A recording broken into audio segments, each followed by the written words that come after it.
Hello, my name is Alan, and today I'm facilitating the third and final session of Against the Dark Conspiracy, a short series. It would have been 4 sessions, but next Thursday is when this season's Gauntlet Community Open Gaming Weekend starts. So I wanted to keep that clear to run some games. So this game, like all of my games, pretty much is organized through the Gauntlet online RPG community. If you don't know about Gauntlet, please look us up or check an earlier video or almost any first video of any series you'll find on my YouTube channel. And there are still 1 or 2 seats left for that open gaming weekend starting next Thursday. So search Gauntlet-RPG and find that weekend if you'd like to come and join us. This game is all about Jason Bourne meets vampires, I guess, is what we're trying to channel here. And so far we haven't met a vampire. So I have high hopes for tonight that the players may screw their courage to the sticking place and opt to have a vampire in the game. I'm not going to say any more. If you want to know more about the game, then you can check Kickstarter, or you can just look at the earlier videos. I will just say that my pronouns are he, him, and then I will ask everyone to just introduce themselves. I think I will go in reverse character keeper order, just because I can. So let's start. Danielle, say hello and tell us about Matthew. Hi, I'm Danielle, she, her, and I am playing Matthew Ilevicki, a Romanian-American former spy who did a lot of contacting in disguise and things like that, who has a heritage that tipped him off to the idea that there might be something more dangerous going on than even what the CIA knows about. And so he ended up dropping out and joining forces with all of these very lethal women. And interestingly, last week, in order to reduce stress, put your Romanian uncle Aurel in the conspiracy's crosshairs. How generous of you. And this is Bucharest by night. We are in Bucharest. Romania as our starting point tonight, having previously spent a session in London and a session in Berlin. We could not travel to Romania. That's great, thank you. If I carry on going in reverse character keeper order, Daniel, say hello and tell us about Nadine Radke. Yeah, hello, I'm Daniel, he, him, and I'm playing Nadine Radke, she, her. Nadine is a former employee of the German Domestic Intelligence Agency. She worked in the IT department. So her role is that she's a hacker, and she's after the conspiracy basically to revenge the death of her husband. But what she said she would never do is endanger her son Jonas to get to the conspiracy. But in fact, in the last session, she may have done so without knowing it. Yeah, another nearest and dearest placed in the conspiracy's crosshairs for some transitory relief from the stress. Life is tough when you're on the sharp end. Let's keep going to Leandro. You weren't able to join us last week, so you missed out the ghoul hunt. But Leandro, say hello. Tell us about Victoria Lack. Yeah, so hi, my name is Leandro, use he, him pronouns, and yes, I play Victoria Lack, who uses she, her pronouns. She used to work for MI6 as a handler. Basically, I joke that, she is the Julia Stiles to everyone else's Jason Bourne, who who collected intelligence, external threats, used people. She confronts a conspiracy because she wants excitement and lacks for it, which is ironic given that in the first session she mostly stayed away from the action and she wasn't around last session when apparently all the good stuff / bad stuff happened. So we'll find out what she's been up to, I suppose. So far she avoided Oh, wow. Sorry, I'm reading the chat. Apparently stuff happened last week. Oh, yes, it did. Yes. A nondescript Berlin suburban office block turned out to house stuff. Thanks for that. Okay, moving along. Brandon, say hello and tell us about Anna Vasilyevna Smith.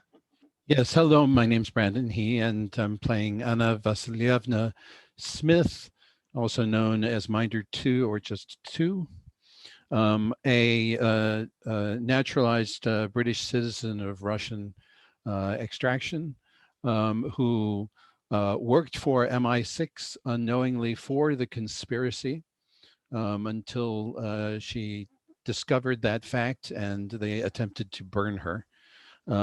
She narrowly escaped and has vowed to root out the corruption in MI6. Anna is an assassin and breaking and entering expert. She is cheerful and profane and graceful under pressure. And quite the killer. Just yes. by the by. So yeah, so last time, what I'm suggesting, Leandro, and you may have other ideas for this, but I have put a love letter into you which says, "Dear Victoria, you didn't travel to Berlin with the rest of the team, but instead spent time researching Mistress." Now, Mistress, we know to be, well, we believe to be a vampire. We believe that Dr. Markov, that you encountered in session 1 and they interrogated in session 2, was beholden to Mistress. And we've had a cutscene where we have discovered that Mistress is remarkably strong, among other things. So I'm going to suggest that you spent some time researching Mistress. Is that okay? Yeah. And so what I'm going to suggest then is that you simply roll to investigate. You've got the research skill, so you're well placed to do this. So I'm going to suggest that you roll the investigate skill. You have all the expertise in the world. I will ask you if you want to include your stress dice, just to increase the chance of a really good success. Yeah, I feel like in solidarity for everyone else's stress being so high, I should roll my stress die, or the stress die. So just a reminder, that's the so middle that's die. The middle one, the orange one at the top, and the green one to the left.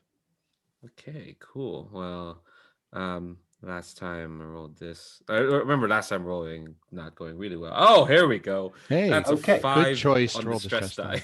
Okay, so the stress die was the highest, so your stress automatically goes up by 1. And I will give you the basic information that you discover. I think probably because we know that Nadine infiltrated the Scary Monster Club where you spent your first operation. We know that Nadine cracked their system, their security system. It was her bitch. And so I think what I'm going to suggest is that you have been reviewing the club CCTV, because what we also know is that Mistress visited the club, and we believe fed on 1 or 2 of the patrons. So I'm going to suggest that you have reviewed the CCTV and you have identified a woman. She only turns up once. And it is clear from what you see on the CCTV that Markov is incredibly subservient to this woman. And you see her disappear out the back of the club with 1 of the patrons. I think the one that Matthew impersonated in that first session. And then it's not a great stretch to then run some kind of facial recognition on this person. And you will identify the Countess Galina Sofia Federovna. As far as you can see, it's a title that goes back to before the Russian Revolution. And like a lot of the Russian aristocracy, they fled to the West after the revolution. So that's what you get for nothing. What would you like to ask me? Now, you don't need to ask me where she is, because Mhm. we know that we're going to spend tonight in Bucharest. Mhm. So is there anything else that I can help you about with Mistress, with the Countess Galina? Yeah. I think I want to know like what's her like public persona, like what's her like I guess public like what do you call it? Profile, like I guess like what does she present as? Yes. She is a reclusive, I guess, kind of businesswoman. Lots of rumors around her involvement in, the kind of sell-off of the Soviet assets to certain members of the Russian super rich. Money appears to be no object. She appears to be well connected, both in Russia and across Eastern Europe. And I think it's fair to say that she presents as reclusive but respectable. She doesn't crop up in the kind of in the social pages very much. That means few would care if she would disappear. Okay, cool. Does that seem like a decent answer for that? Yes, yeah. Okay. So what I think it would be interesting to do is to start then with an opportunity to have a little cutscene, and I think we've seen who we now know to be the Countess Galina or Galina Ferovna.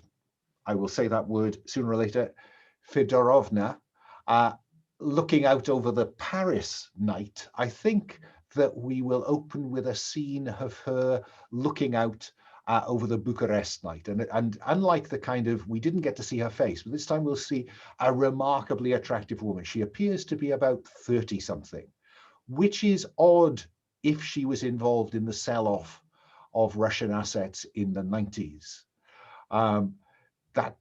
That doesn't fit.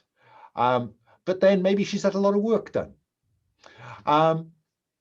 Let me ask, let's start with Victoria. Victoria, how do we know that she's angry? I think not by her face, because I think she looks quite serene, but I think like she's gripping something. She's gripping a pen and it's like cracking against the where she's gripping.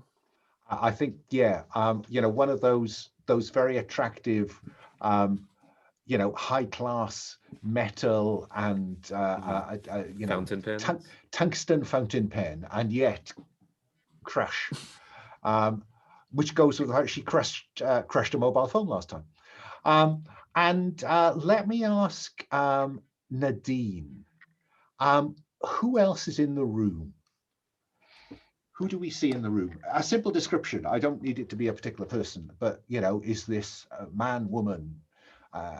You tell me.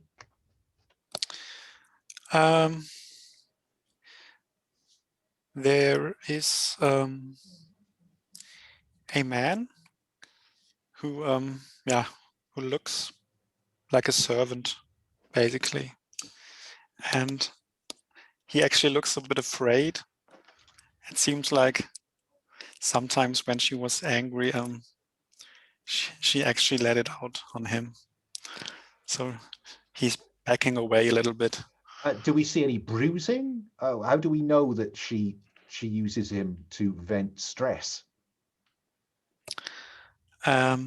Or is it just his kind of his? It's really just the way that he backs away. So there's Okay. no real outward signs on his face or anywhere.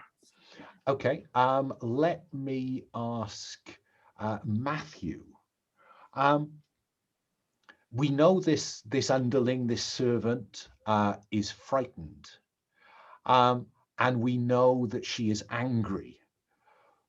What does she do next to display just how angry she is?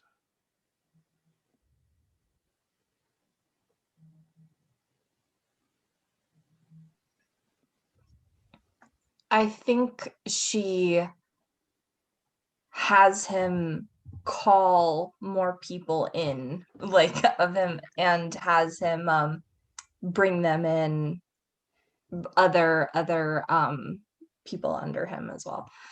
And I think that she does it in a way so that it's gonna like fall on him, like the responsibility, whether or not she's the one that makes him beat them up. Okay. Yeah. Yes, yes.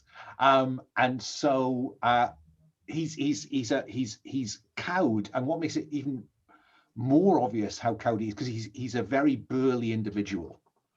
And yet he then begins this tirade against these operatives. How could you have lost him? What do you mean he's gone missing?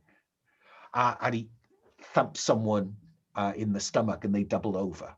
Do you know how angry Mistress is? And, you know, and Wallop breaks his nose, working his way along this group of operatives. 2, how do we finally get confirmation she's a vampire? You mean, how does the hidden eye, the all-seeing eye? How does the audience now realize for certain that Mistress is a vampire?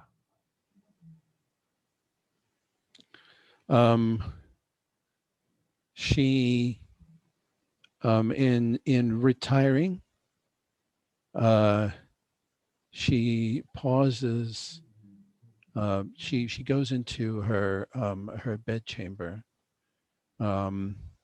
which is devoid of mirrors and has has blackout curtains on all the windows. And as she pauses for a moment, and she gives a little sigh of fatigue with one hand against the threshold of the door. And for just a moment, you see her fangs come out. That works for me. She needs, you know, she needs blood. And if I may therefore add the next obvious, as we see that, we follow her into the room, and there is a young woman on the bed. And the last we will see is the Countess Galina heading down to feed.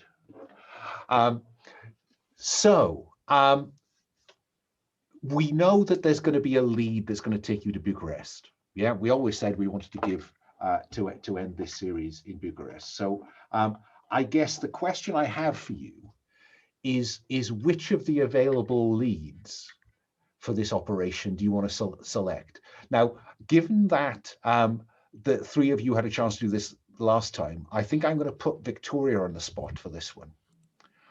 So if you have a look at the Operation 3 tab, Victoria, you'll see that right up there at the top is the lead. And what is the fundamental lead that you're going to be pursuing in this one? Ooh, I think because the Countess is angry, I want to say that maybe something. Let's see. What was the previous leads? Identified. Mysterious has happened. All right. I think someone or something's in danger from the conspiracy. I think they're gonna show their hand much more blatantly than they have in the past. That works beautifully for me. So if you right, that works fine for me. So select that one. And it seems to me fairly self-evident who's going to be in danger. It seems to me that it's Matthew's Uncle Aurel. Yes. Yeah, I mean, I forgot those boxes were checked. You know, Uncle Aurel is in trouble. Yeah. So Uncle Aurel is in trouble. And I guess that this may be as simple as the family contacting Matthew and saying, your uncle's behaving nervously. He says he's being followed. I mean, he works with a lot of people. He's supposed to be, but that I'll look into it. Thank you, Matthew. No problem. So now he feels he's being followed. So we know that he's in Bucharest. We know that Mistress is in Bucharest. It's not a vast leap to draw a line between those, but let's try and narrow down the briefing for this operation. Yeah. How are you going to pursue this investigation into your uncle, Matthew?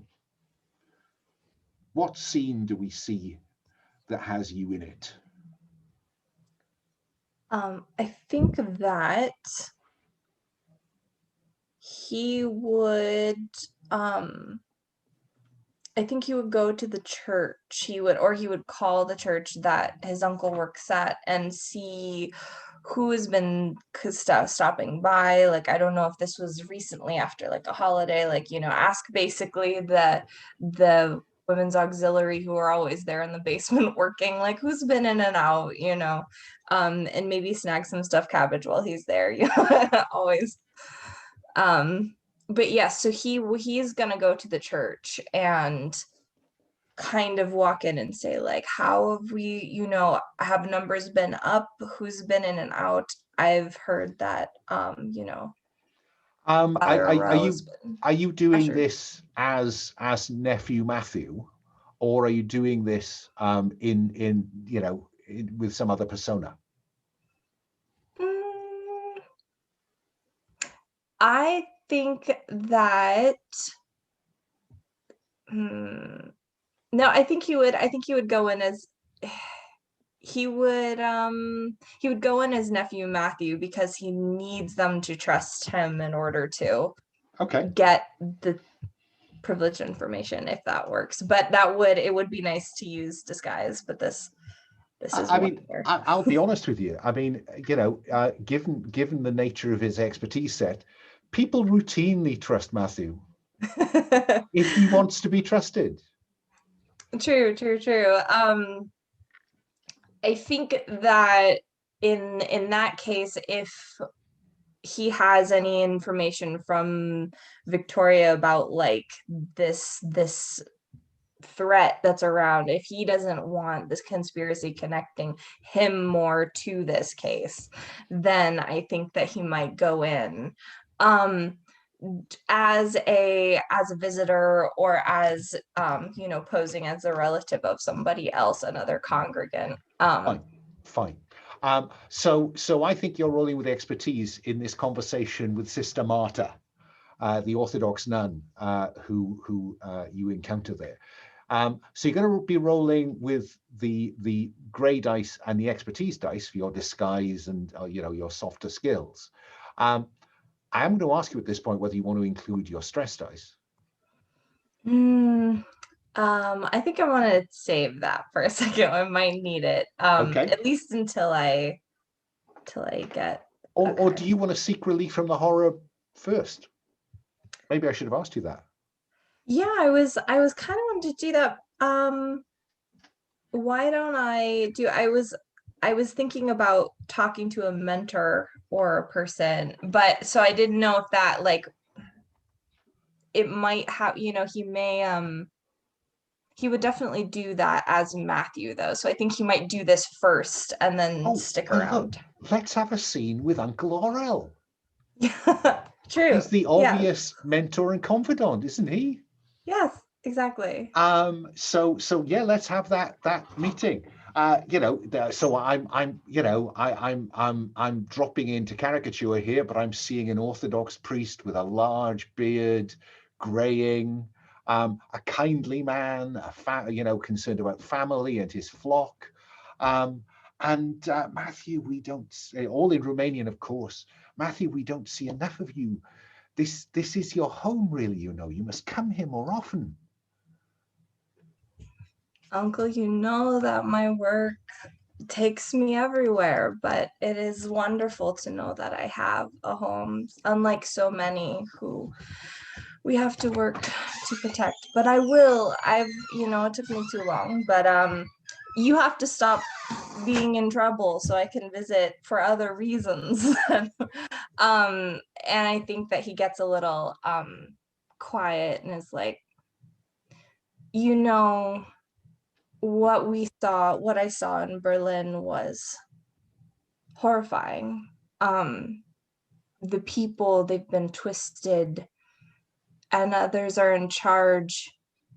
And I know that you talked about, any kind of gestures to his cross that he's still wearing. He's like, I know that you talked about that this is a legacy that we carry. And I don't know what I need to bring with me against whatever comes. And I think he's just feeling like a little like, my business is to do this, but this is not my business. this is more your business, and I don't want to fail. Matthew, this is humanity's business. This is all our business. If you have begun to feel the dark encroach upon your life, I know your life has been complicated in America. I know you have done complicated things in America for America. But this is something that is above nations. It is above anything. I think before I see where this conversation goes, I think I need you then reduce stress by 1 and roll a d6 if you seek the guidance of a mentor or confidant. Okay, and that's just the gray one in the middle, right? Whichever one you feel most comfortable with. Okay. 4+, mark heat and agree with the GM what you have to do to demonstrate you are worthy of their faith in you before you can go back to them. And say how that or they complicate the operation. I think this is very straightforward in terms of complication, if I may. I think I'm just going to mark heat. So sorry, guys. Which I'd forgotten in the previous 2 sessions to mark heat every time you go to a new conspiracy location. So I've put those 2 back in. So you have now filled the alarmed track for the conspiracy. And I think it's very obvious.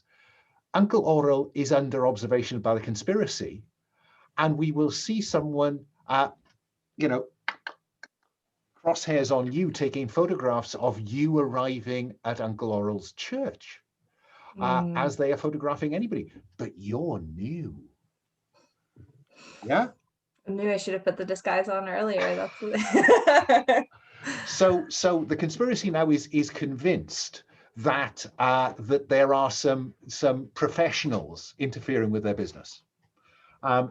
They haven't yet tied it down to exactly who you are. That will come with pursuit.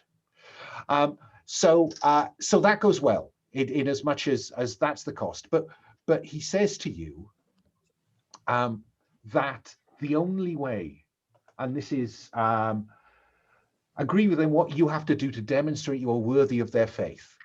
And what Uncle Aurel tells you is that you really have to embrace the church. You have to do what you have to do in the name of God. And come back every Sunday, come back or I need to know that your faith is strong, Matthew. You need to demonstrate to me that your faith is strong. I leave that in your lap for how you could demonstrate that. Okay. Yeah. I think that he nods and is like, I mean, Jesus hung out with worse, right? So I can do this. We can do this. So let's have you then. We'll cut back to your in disguise then, because your stress is now not quite as critical as it was, and I can ask with a clearer conscience whether you want to put your stress dice into the role to talk to Sister Marta. Sure. Why not? Let's get this. Yay! Got A 6 on the stress dice. So stress goes up by 1. Just as well you took that opportunity to confess your to have an open-hearted conversation with your uncle. But 6 is a great result. That's tremendous. What Sister Marta can do is she and the conversation comes around to the fact that she's slightly worried that things are drifting back to the way they used to be. Back in the old days, when the secret police watched everyone, and she'll just take you to the church door and open it a crack and just point across the doorway to a black car. Of course, it's a black car, and she says, "They've been watching the church. I think things are drifting back to the way they used to be." Now, that's the basic information you'll get from her. So you've got a sight of Uncle Aurel's tales. But you now have 2 questions and you mark intel. Okay, I'm just marked intel. And what do you want to know about Uncle Aurel's vulnerabilities or anything you like that would allow you to tell me approximately where this operation is going to have a starting location? Okay. I think he would want to know what kind of cars there that they see with them, or how people are dressed, which will give him an idea of if it's directly in the city or if they're coming from outside, like in a village. Well, I'll throw that back at you and say, where do you want them to be coming from? And the license plate will give you that clue. Okay. Or the kind of car, is this a slightly dodgy car? Is it the underbelly? Is it a very flash car? You see where I'm going? Yeah. So where would you like this operation to start? I think that it would definitely be, and let me know if this is okay, I think that probably the car looks so nice and clean with the plates that it's the kind of thing that only people connected with the mob or the underbelly have, or the drug dealers, because nobody else can buy a car that nice. Just exactly. You're very rich for good reasons or bad reasons, but it's the kind of car that it's too flash to be proper money. Yeah. So fine. The city's underbelly. Okay. And you have a second question. I think that. Oh, you could reserve that and see where the conversation takes us. Yeah. I think that. Yeah, I think that I will. Hang on a second. Hang on to that question while I go to. Let's go to Nadine. Nadine, what kind of investigative scene do you want to set up that will allow you to pursue this, perhaps to identify the operational target within the city's underbelly?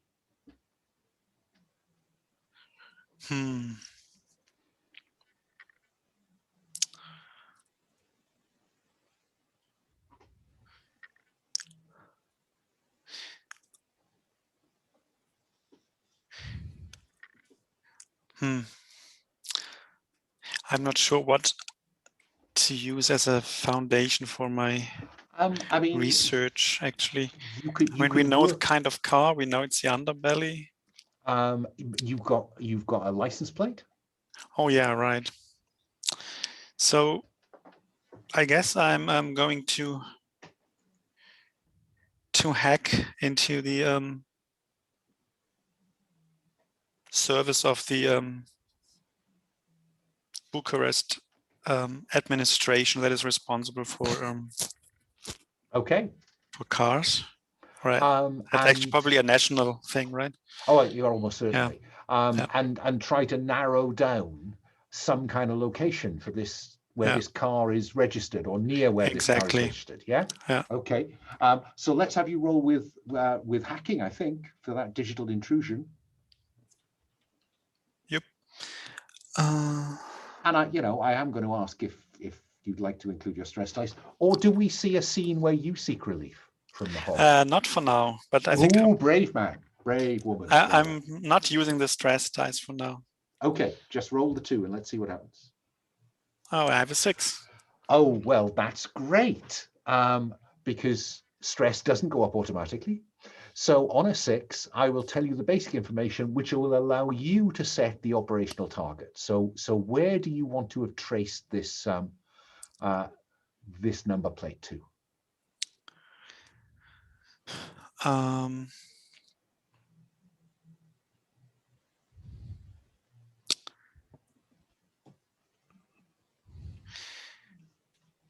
I think I'm tracing it to a spa.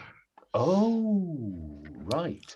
So a spa associated with the criminal classes. Okay. Yep, exactly. Okay. Select that on the drop down, so we can all see that we're now looking at a spa or clinic. Well, and do you want to ask me questions about it? Is it a celebrity? Or not? Is it secret? Is it unknown? Is it a spa or is it a clinic? I suppose is the question I need to ask you first. Yeah, so I think it is a spa. Okay.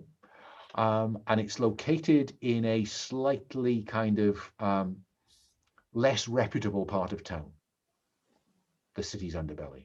Yeah. Mm-hmm. Okay. Yeah. And on a 6, you could still got one question to ask me, or do you want to sit on that for a little while and come back to it?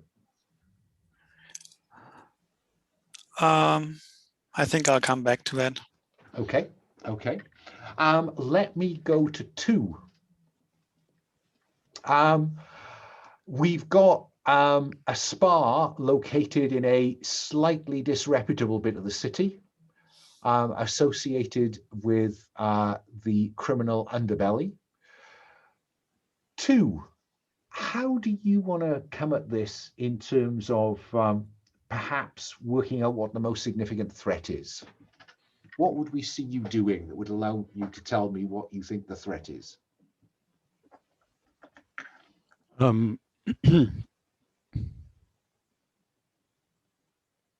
So what I am doing is I have staked out the spa with a telephoto camera, and the mistress has been spotted. Okay, so let's a customer of the spa. Let's. By the way, I should have said, Nadine. Remember, you've got a 6, so you mark intel. Let's have you roll the dice then. I think I'm going to give you expertise on the basis of your field craft. So I think you are able to locate yourself somewhere unobtrusive from where you can observe. But I should, as I offered the other 2, do you want to seek relief from the horror before you put yourself on the spot like this too? Yes. So how do we see you seeking relief from the horror? So Anna goes to at some evening prior to this. She goes to a slightly rowdy bar in the night life area of Bucharest. And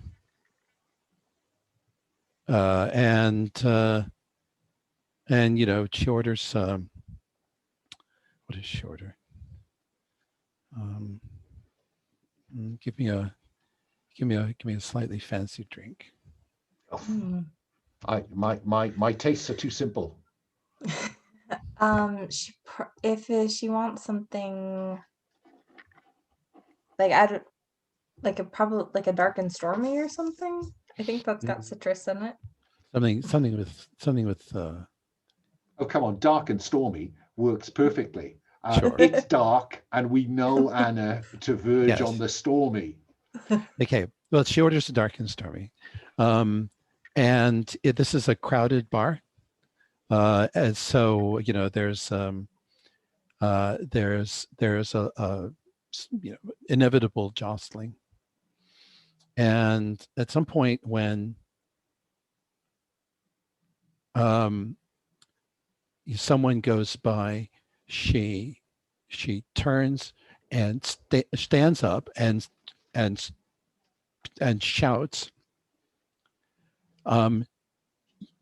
get your fucking hands off my butt, to someone, and decks him. Of course. We were all wondering whether it was get drunk or beat someone up. I think I knew which way that was going. So Yes. Anna will reduce stress by 1 and roll a d6 to see what the consequences of this altercation is.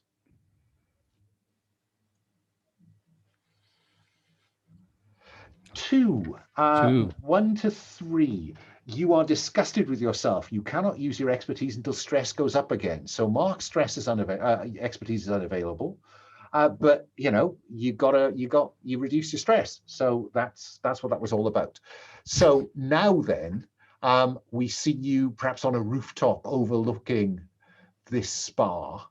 And I can legitimately say, would you like to include your stress dice? Yes, I may have to, though. Okay, roll all 3. I love the idea that as the team is surveilled by the watchers are surveilled by the team. Oh my goodness me! Did those move? Sorry, I was looking away. Am I looking at 2 6s and a 2? No, I haven't spun them yet. Oh, that's right. You haven't. I thought I saw him spin, but maybe I didn't. Did they spin? I didn't think they were, like, I was pulling it up and I thought I saw this one spin, but if I'm very happy for you to take those dice. sometimes it doesn't. The 2 was certainly already there, and I think I just highlighted the others. Oh, did you? Okay, maybe that's totally. Oh, there we go. So 5 on the stress dice. That is the highest. Stress goes up by 1. But the basic information, I think, is that you will. I'm going to have the Countess Galina identified as attending, as going into the spa. It appears that she visits on a regular schedule. Okay, that's the basic information. You can also ask me a question. Now, this is for you to decide whether you want to use that question to define the most significant threat, i.e., do you want to have her on site when this op goes off? Oh, I think so. Okay, so there is the question. You have her schedule with confidence to know that you will be, if you want to hit this place, you will be able to hit it when she is there. Okay?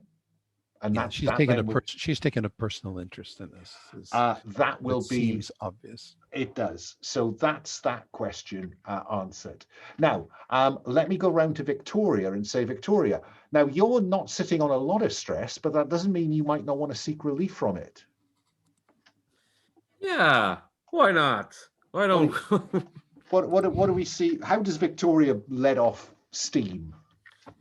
God, how does she? Never mind. I mean, I would. There is one at the bottom right. If you remind a PC of a fresh piece of the history you share. Yeah, the thing is, like, I'm actually not sure how much history she shares. Besides, probably with Anna, because they both worked in the same place. Last week we did it where Matthew was working on a cult thing and had met Nadine previously, so you can, I guess, make up however much you want. Exactly. Yeah. There is no reason why you can't invent a history. Yes, and you do have and you do have history with Anna in MI6. You have been on ops before. Managed her on an operation or 2. Yeah, I think maybe then this is happening like when you like get back from the bar. Oh yeah. You noticed that, by the way, she has a little bit of what appears to be blood on her boot. Yeah, Right. and Like you might if you had curb stomped someone. yeah, and So Victoria Victoria, looks. set the scene. Yeah, Victoria looks incredibly comfortable. She's got a bathrobe on. She's made some hot cocoa. She looks like she's never set foot on the field ever, which might be kind of true. Save the one time. And she just kind of like sees like, yeah, the blood, the blood in her boot. And sighs and just says, "Do you want some takeout?" Yeah, that'd be great. I worked up an appetite just now. Usual order? Or do you want something special this time? Is it one of those nights? Do you need something special? Because I could do with something special. Yeah, you bet. I don't. I've never been to Romania before. What do they have? To be honest, nothing that I remember is interesting. But when you're in a new place, you gotta try out what's there. Let's see, what do they have? And she rifles at a bunch of like pamphlets of like yeah shuffling all the non-local kind of delicacies to the bottom of the pile. Let's see how the rest of this scene goes by having you reduce stress by 1, Victoria, and rolling a d6 to see what the consequence of that is. Because clearly you have ordered for 2 before. Yeah, like I think I also mentioned like remember those burgers they sent over in Greece. Remember Greece? That was ridiculous. I liked them. They're a little heavy, but the lamb and beef combination's not bad. So I just roll any die. Any dice that you feel comfortable with. Okay. Oh, the middle one. That's a 2. 1 to 2. They see your hollow camaraderie for what it is. A self-serving pretense, and you are ashamed. You cannot use your expertise until stress goes up again. So Victoria, mark expertise is unavailable until stress goes up again. And then I'm going to send you out in the field to do some investigation without your expertise. But the good thing is that your stress is 1 lower than it was. So, what kind of research do you want to do, Victoria? Now, we've got a broad kind of target. You can now begin to add details if you want to this operation. So, is there anything that you want to be true about it? And how will you find out? Yeah, I think. Let's see. Let me see what kind of details I can add to it. Yeah, I think Victoria will have to go out to the.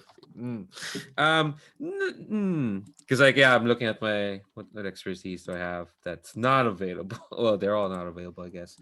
So you could do anything with equal effectiveness. Is the great advantage of having no particular expertise available.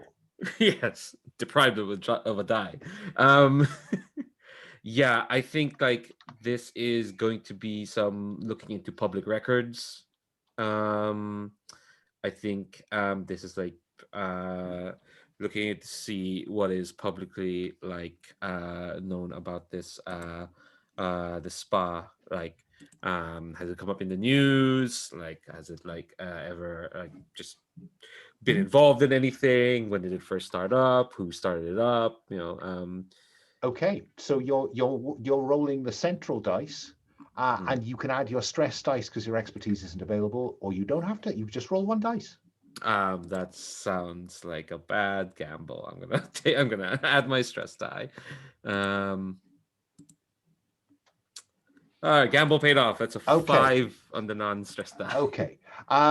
It has a pretty low profile, but what I'm going to allow you to do for that, if you want to, is to identify an obstacle that Victoria will face. Now, this is an opportunity for you to set an obstacle that will appear in the op. It's a chance for Victoria to look good. Okay. But what have you got in mind? What would make her look good on an op? Let's see. So she used to be a handler, so which is about collecting intelligence and using people. Maybe one of the new like guards or like one of the security detail of the spa is someone she worked with before. Oh, right. Yeah. Yeah, One like of the maybe spa's security detail is known to Victoria. Yeah? yeah. Okay. Now you only got a 5, so you only got one question, and that's the question. Yeah. Yep. So let me go back round to Matthew now, because you've got a question sitting in the to be allocated. You too could pick an obstacle, describe some obstacle that you will face that will make Matthew look good.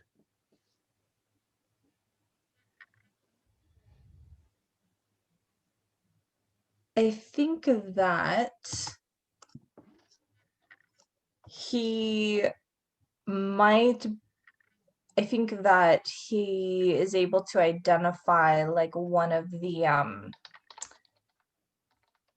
products and methods that they're using, so he can pose as like either like the person coming in from out of town to see like, I want to make sure that you're administering this facial correctly, kind of a thing. Like a cosmetology expert or a health inspector, either one. Fine. So they use a very select range of products. Mhm.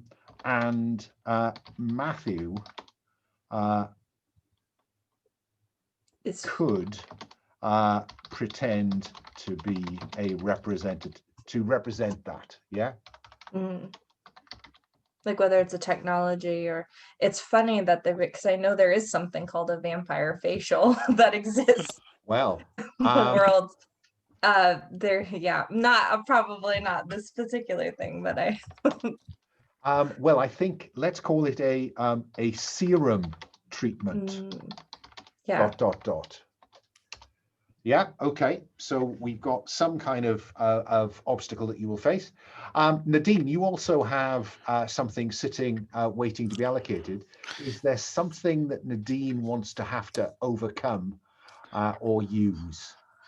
Yeah, I thought maybe Nadine finds out that the place is so, or wants to be so special that it's an invite-only place. So we can't really get in there unless we have invitations. And being a hacker, maybe she can find a way to forge these somehow. Fine. So I've written the SPA is invite only, a very select membership club. Yeah. Yep. Now I don't think Anna is sitting on a spare question. But Anna, I will come to you and say you could always spend intel to identify an obstacle, the overcoming of which would make her look good. No, I think we're up against enough. Oh, I surely not. So fine. I've got some obstacles I can just slot in as we play. But okay, so I'm clear about where we're going, what the the location looks like. This select spa membership only in a part of town where really this kind of spa shouldn't exist. But maybe there's something about the frisson of the high rollers going to this slightly disreputable part of town for their spa treatments. That's what's in my mind at the moment. And of course, if you don't want to spend intel on the operation, on briefing for the operation, you can spend it to try to reveal the nature of the beast. Now, the way this works, if you remember from last time, that you can't jump straight to what is the vulnerability of a vampire. You can spend intel 1 for 1 to, and I quote, relocate an anchor and give them a new identity so they are no longer on the run. Well, he's not on the run yet. So we don't need to worry about Uncle Aurel in that sense. You could spend intel to reduce your stress, right? You could spend intel because the more you know about them, the less stressed you feel. Yeah. So is there anyone who wants to, let's go around the table. What about 2? Does 2 want to spend any intel just to be able to identify the threat and therefore to feel less oppressed by it? Oh, yes. Okay, so how much intel do you want to spend to knock that? Because stress currently sitting on 4. Yes, and it's going to and it's going to go up because I'm going to need to activate a contact. I am sitting on a pile of intel. 5 points of intel. So I will spend 3 of it. Oh wow! Right, so to crank my stress down. Right down to 1, which is the minimum. Okay, Victoria, what about you? You're sitting on 2 stress and 1 intel at the moment. Sadly, you did. Last week is where all the intel just spilled into people's laps. But I will ask you if you want to spend that intel to reduce your stress down to the minimum 1. No, I think I'm good. I wanna. It's not as fun if I'm in a relative place of safety compared to everyone else. I wanna be in solidarity with everyone else. Okay. Stress. Nadine, you're sitting on 3 stress. Would you like to sacrifice 1 of your intel to just feel slightly more in control of the situation? Yes, I would like to sacrifice 1 intel. Fine. Sacrifice 1 intel, reduce stress by 1. Still looking quite high up there, but what can I tell you?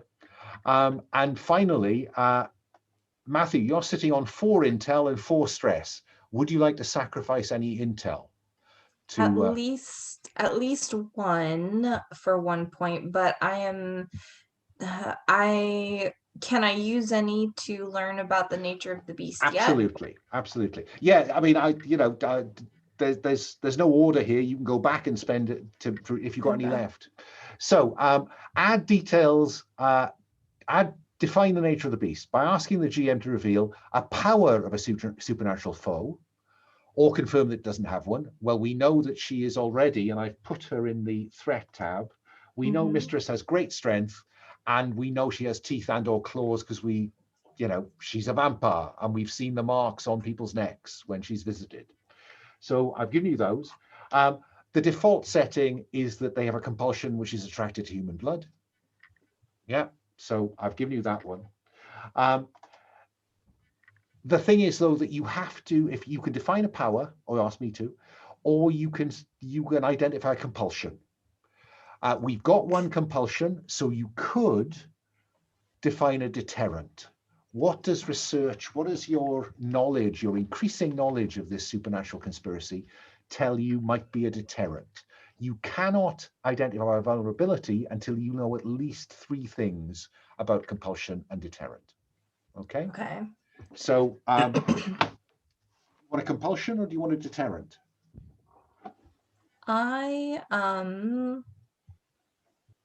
A deterrent would be excellent, I think, but I think I want to do a compulsion. These are really interesting options in the menu as well. I really like that. I kind of want to see if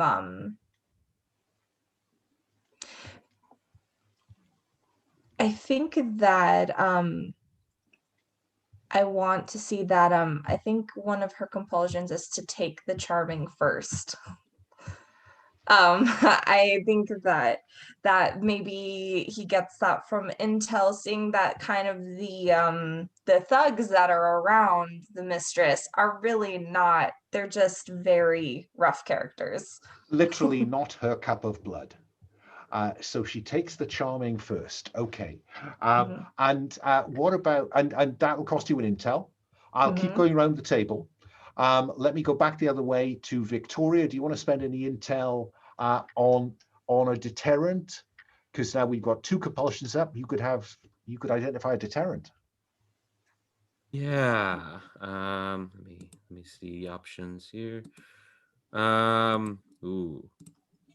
Probably not. Well, there's debate on whether a spa has running water or still water. Or just spa water. Or just spa water. Yeah, Yeah, why well, would you go she's there? in the spa, so that's probably not a deterrent. Yeah, that's probably not it. I was looking at ultraviolet light for the same reason, but that might not. Oh, you already said that she didn't have any mirrors in that room that she had in the cutscene, but a spa would have mirrors, unless they close it down whenever she shows up. Let's see. You know what? Since they're tracking down like a priest on that, why not a symbol of faith? Okay. Yeah, symbol of faith is a deterrent. Let me go to Nadine. Would you like to spend on compulsion deterrent, or you could now identify a vulnerability? Yeah, I of think I would vampires? like to identify a vulnerability. Anything on there take your fancy? Okay.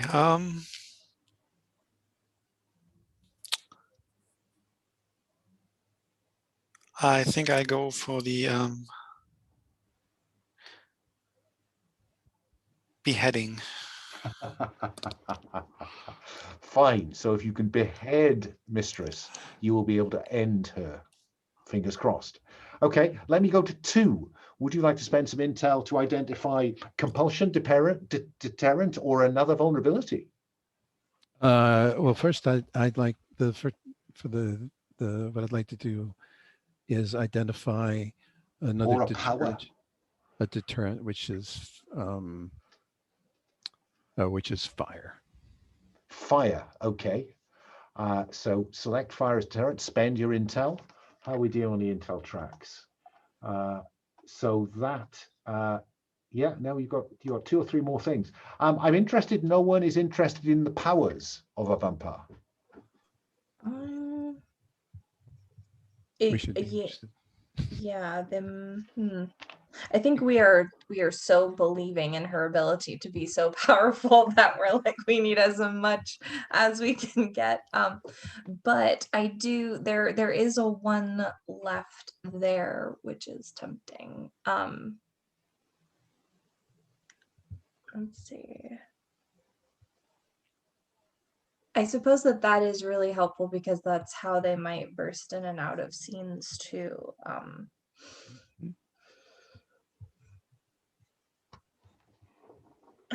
How about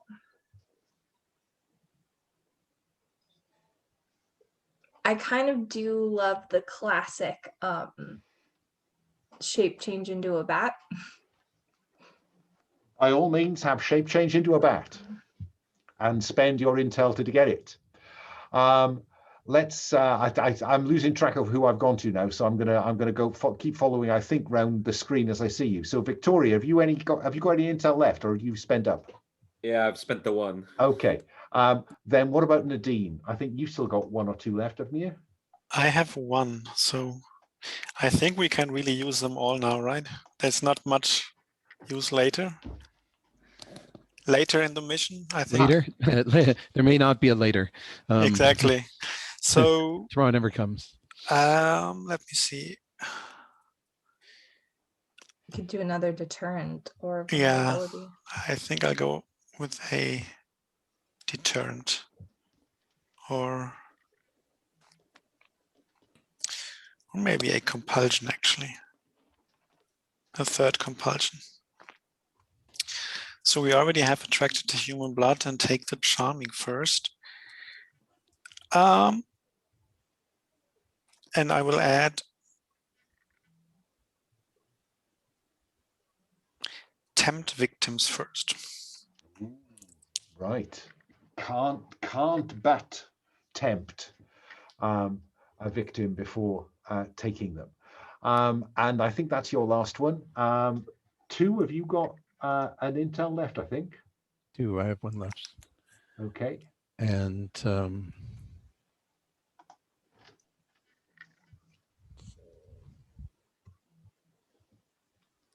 Mm. A couple of cool deterrents and stuff, but whatever pops out at you. Or is it another vulnerability? That's also a good. Yeah.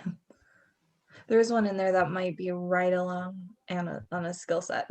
Well, yeah, no, the temptation to take to take the one that Anna specializes in, which is the headshot, is heavy. But you know, does that make things too simple?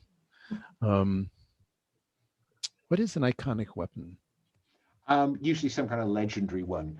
To be honest, it's there to set you up to have to raid a museum to get it. I get it. Yes. Okay. I'm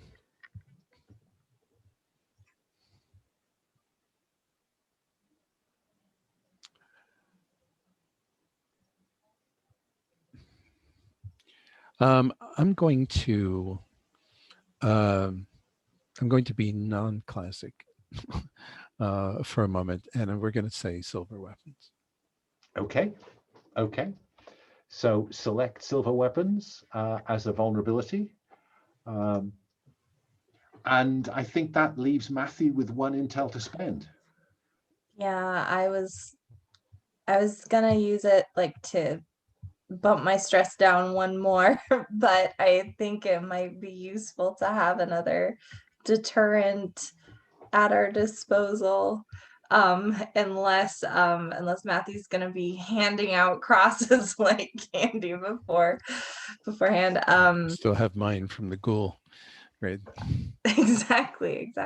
I really like the idea of mirrors being a deterrent, like that, something that we might have in the area, perhaps. So, I mean, the implication of that, I think, is their own image is a deterrent. Okay,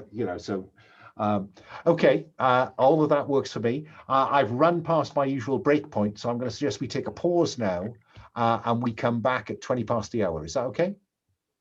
Okay, I'll see you then. I'll pause the recording. Okay, we're back in the room, and we have a very select members-only spa in a slightly off the beaten track part of Bucharest. We know that you're going to pick a time when the Countess Galina, Mistress, is on site. We know that she has a schedule. She arrives with a handful of minders, burly men in black suits.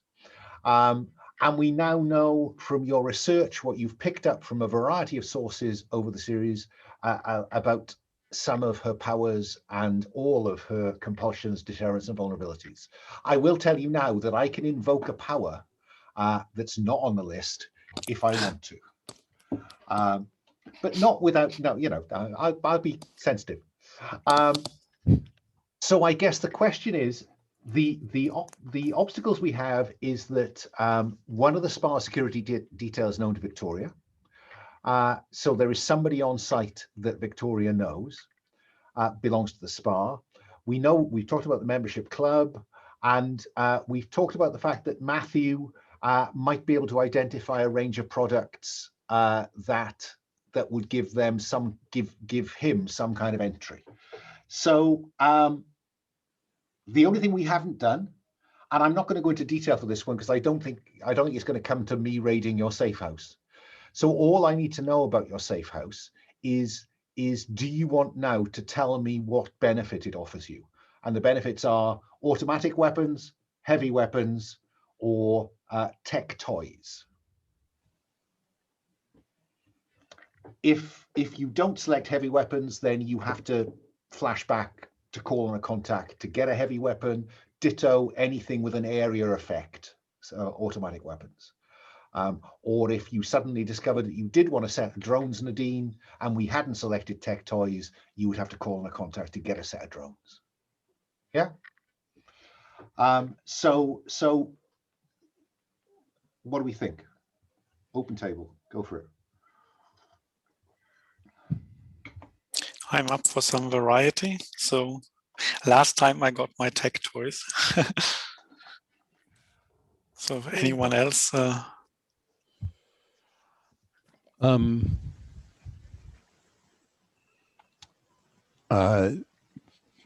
always up for heavy weapons.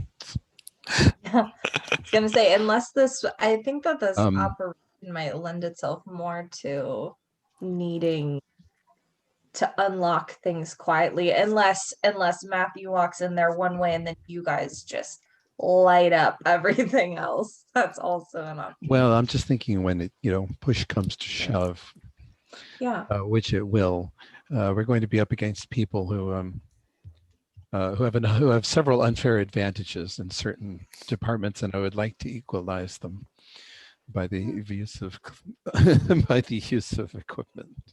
So yeah, that works. Okay, so I think 2 is putting on the table heavy weapons. Yes. Victoria, what are you thinking? You've not discussed it. Yeah, I think normally this would be like, infiltrate, get rid of the threat, and just make sure things don't blow up so hard. But this is a legit vampire. It's not some doctor who got a few gifts or whatnot. It's not a weirdo ghoul. This is probably centuries old, proper vampire. I guess Victoria's question would be like, how high of a caliber do you need to behead someone? Yeah.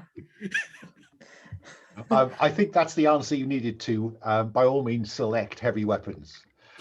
The other question I need to ask you is I've marked you all, I think, at the moment as lightly loaded, and this means that routinely you would not attract any additional suspicion. Medium loaded is there will be suspicion, and heavy loaded is what do you have in that roller case? Yeah. So just make a selection. Do you want to be more than lightly loaded? I will remind you that the number of gear slots determines how much you can pull out of your inside pocket. And I also tell you that if you want something with that takes up 2 slots, you have to be medium loaded. If you want something that has 3 or more slots, you have to be heavy loaded, because for the most part, they are too big to slip into your inside pocket. Yeah. So with that in mind, you are going to need to think about what is going to be your excuse for being medium or heavy loaded if you're going to go that far, or will you relax and rely on a Walther PPK and your good taste? What are we thinking? Danielle? Matthew? That's Walter PPK and good taste is never out of place, clearly. But I think that I might want to go medium, and I think that his excuses, as a representative walking in, there's bottles, there's things. I feel like he kind of has a built-in reason to be carrying like a little case around. Oh, you're muted. Whoop. Yeah. A sample case. Blah blah blah. Okay, yeah, that I think works. Remember, you don't need to select anything at this point, but I noticed that a symbol of faith has cropped up at least once. So Matthew, you're going medium loaded. What about Nadine? Have you any idea what kind of cover you're going to use to get across the threshold, or because you talked about conjuring up some membership? Yeah, I was planning to give me, or some of us at least, a membership, so I might go for medium, and my excuse would be that I'm a new member, so I bring all of my spa equipment with me, because I have no clue that this establishment, of course, has everything there. And let me stress that it's not unreasonable that if Nadine goes medium loaded, that they could then take the submachine gun out of their case and give it to 2. Yeah, there's once the equipment is in the game, it can begin to rotate around. So I like that. If you're a new member, are you going in on your own, or do you have minders of your own? Well, I'm not sure. Maybe we could go all as new members apart from Matthew, but on the other hand, that might be too suspicious. Well, I mean, every new member, you've seen that Mistress turns up with, you know, a handful of burly individuals. Yeah, right. Maybe you have So a maybe I personal could assistant have Anna and Victoria as my assistants. Yeah. It all boils down to how good your hacking is then, but Yeah. you know, that's fine. So what I'm seeing is Matthew is going to try to be the inside man, you know, so on the premises for other reasons. And Nadine is going to try to set up membership for her, and she's going to arrive with a couple of personal assistants. How does that fly for Victoria? Yeah, sounds good. Okay. What about Anna?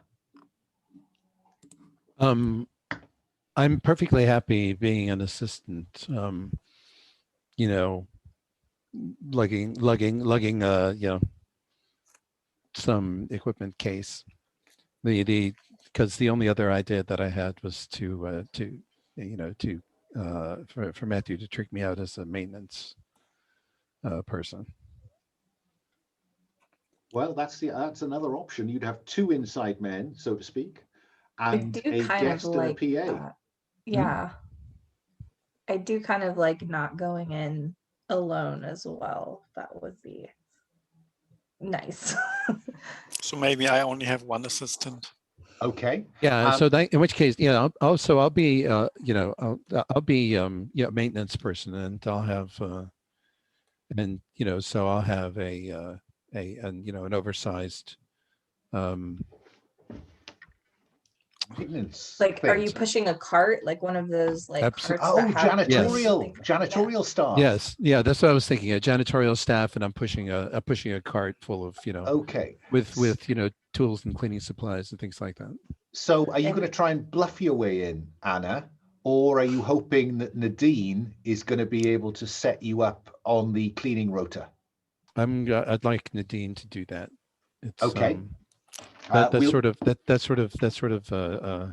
yeah, bluffing's not in my wheelhouse. I was going to say, I was curious about that.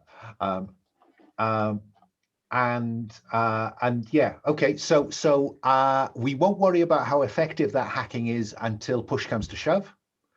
And so I think probably we open with Matthew arriving as first on site at the front door as the representative of this high-class spa products company, and just going to bluff in is what I think I'm hearing. So let's have you roll with expertise. You tell me whether you want your stress dice in there. Oh, you are muted. Yes, let's include it for getting inside. That seems like a good reason. All right. I think yep. Oh, your cover, if we're using avoid detection on a 4+, your cover holds and you don't attract any unwanted attention. Yes. So that's the sweet spot. So Yeah. so Matthew, you're on the premises, and you can describe where you are or what you're doing shortly. Let's cut to the rear entry, where a new cleaner has turned up for this shift, the night shift. So Anna, this you're saying is boiling down to how well Nadine's hacking skills managed to insert you into the cleaning company's rota. So Nadine, certainly with expertise, because you know this is what you do, digital intrusion. Do you want to include a stress dice? I'm down to 3, so yeah, I'm using the stress die as well. All right. Yeah, Oh. the stress die is the And highest one and a with good 5. idea too. Yeah, but without it, you would not have succeeded, or you'd have succeeded at a Yeah. cost. So I think, yes, you have succeeded at doing something else. I think, Anna, that they kind of just glance at your ID card and usher you in the back entrance. And, you can tell me where you are in a little while. But of course, Nadine, you're stressed and go up by one. And then we come to getting Nadine herself in across the threshold with her PA, Victoria. So Nadine, it's down to your hacking skills, I think. Yeah. I'm going to ask you whether you want to put the stress dice in. Of Well, course. it worked so well this time. Just so I remind you of one of the mechanics. If you fail a roll, you can't re-roll unless you call on a contact and come up with the rationale for why that could help. So you could have a go without it and then spend the stress to have a second go. But that's yeah. But I think I'll use the stress die immediately. Okay. Oh, and again, it was necessary. Very. So stress goes up by 1. No, I'm at 5. Oh, no. Which is walking the line. But it does mean that your new membership details went very well. And I think it's probably that Victoria who needs to be medium loaded, because you don't carry your own bag, do you, Nadine? It would be entirely inappropriate for a woman of your standing to carry your own bag. So what I'd like to suggest is that Victoria is medium loaded and you're light loaded. All right, we can do that. You can do that. Because, why have a dog and bark yourself? Victoria, across a crowded room. So once you get through the reception area, which is all very clinical, very minimalist, all very high class. Once you get beyond that into the spa proper, it has a Greco-Roman style about it. The decor is very much plaster friezes, mosaics, subdued lighting, alcoves, and that kind of that warm coziness that you get from spas, and you're shown into a private changing room, the pair of you. But you notice at the end of the corridor on the changing, where these rooms where you can leave your stuff and get changed, at the end of that corridor, Victoria, is someone that you worked with. And I guess the question is, you're going to have to get past them in order to penetrate deeper into this spa. So I want you to just mull that over for a moment while I cut to Matthew and say, Matthew, and of course you're all connected with the earbuds. Matthew, where do we see you inside the spa as we cut to you? Where are you? What are you doing? I think of that if there's the private changing rooms. I think that if there's a room with like tables that you can lay back for facials or something, like, and there's a wall, then there's an area right behind it where there's like bottles and things like that, so I think he's walking through there. It's like there's like a screen, so it's just on the other side of the treatment room, I think. And I think he's walking through like we didn't know about this location. It's a very interesting place. It took us forever to park. And he's like, but this is, it looks like you are using this well. And he's just swanning about in a black turtleneck and carefully looking things over, just one arched eyebrow, while slowly walking to see if he can hear anybody's progress, see if he can hear Nadine and the other in the treatment room yet. Okay. I mean, that sounds like you're investigating. You want to ask me some questions about what's going on, where are people, blah blah blah. So let's have you roll to investigate. Yes. I'm just I mean, you are talking to a pair of masseurs stroke treatment technicians. So I think I'm prepared to have your disguise be your expertise in this. They identify you as the expert.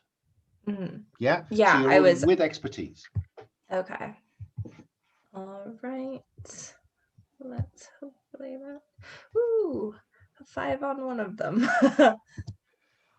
Did you roll the stress dice? I didn't notice. I did not use the roll the stress dice. So yeah, the basic information is that there's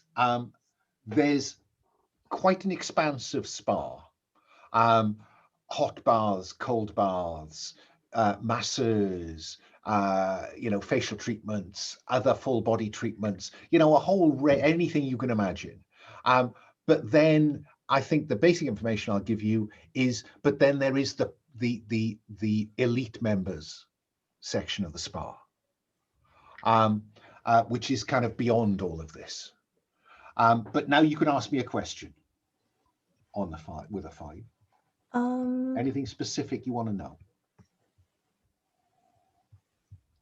I think he would probably want to know where the elite section is and how, because under the guise of I hope we're using these products for the elite members, and like if he could see how they're being used to see if he can see the way in or out of this. Fine. I think that they will tell you where that is, but they need the manager's permission. Okay. For anyone to go into the elite who isn't already screened and briefed. At 2, where do we see Anna then in her what passes for a Greco-Roman version of a janitor's uniform? Yeah, so I'm thinking it's kind of dressed in that rather drab gray that we always see in dramas of Roman slaves. Certainly, that makes perfect. Males and females, all rather shortcut. And it's what's noticeable is that the other janitor who's on tonight is also a very attractive young man. Well, yeah, they don't want. This is a spa for high rollers. They don't want to have the surroundings be ugly or anything like that. And so Anna is trying to is trying to find the tactical pinch point in here. She's especially with regards to this elite section of the spa. It is like, okay, if they're elite members, there where would they congregate, or where would they have to go if things hit the shit hit the fan? Okay, I think that is rolling to investigate, so you can ask me some of those questions with expertise, because I think that your intrusion, your ability to case the joint in a way, counts. It's up to you whether you want to use the stress dice, though.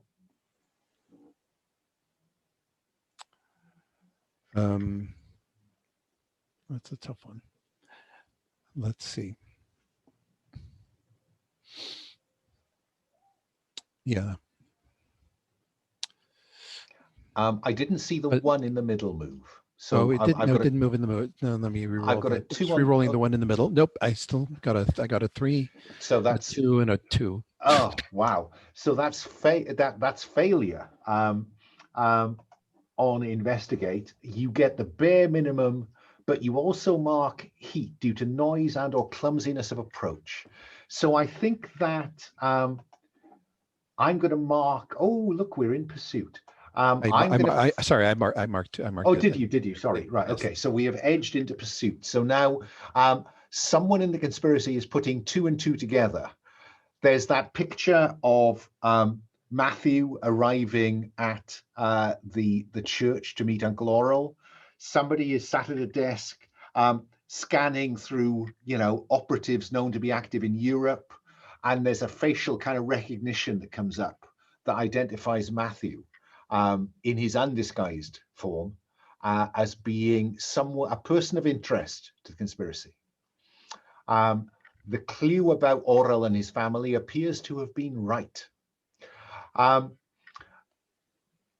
The basic information, Anna, is that there is a corridor that Mikos, the other janitor who's on tonight, Mikos tells you that oh no, we don't get to clean beyond there. They have a special crew that comes in and does that during during off times.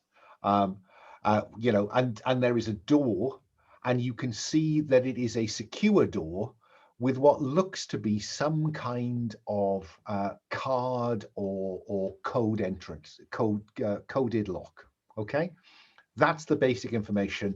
I can't give you any more than that. But I think that but he says, why do you want to know about that?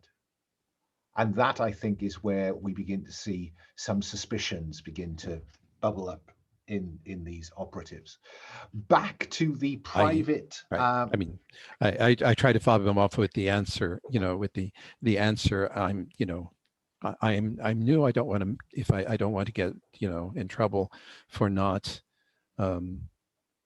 for not attending to, to a place that I'm supposed to. I didn't realize there was a whole second crew. Okay. And he says, well, I'm taking my break in 30 minutes. And he's shown you where the break room is. Behind some curtains, there's a door that goes into the staff restroom. Let's cut back to this private changing room where Nadine and Victoria there's everything you could need. It turns out you didn't need to bring that big bag of stuff. It's all provided. Yeah. Surprise. I don't know. Are they providing the let me see, the assault rifle or the I'm not going to declare that, but it could be in the bag. That 2 is on site and has located with this special entry that Matthew has tipped you off about. The question is, you're going to have to get past the guy at the end of this corridor. Mm-hmm. And I'm wondering, Victoria, how you imagine trying to do that. Yeah, I think this person has like a scar across like their cheek. Let's say this person's like an American woman, but looks like of like Russian descent. Some looks like came from Eastern Europe, but I know her to be like American. I think this is a case of I think I give Nadine like a look. I just kind of give her like a all right, quiet. I'll take care of this. I think this is just going to be a case of. I mean, part of the obstacle is like I know her and she presumably knows me. Indeed. Yeah. So I am gonna try to call back to the last time we worked together, and because this is spy bullshit, the only thing that Victoria will say is, "What's her name?" Maya. Takes off her sunglasses. Do you remember Navarro? I remember you, she says. What are you doing here? It's not me you should be remembering. It should be Navarro. Do you remember what happened back then? She looks at you and says, are you putting the squeeze on me? I'm asking you to remember. Okay, I remember.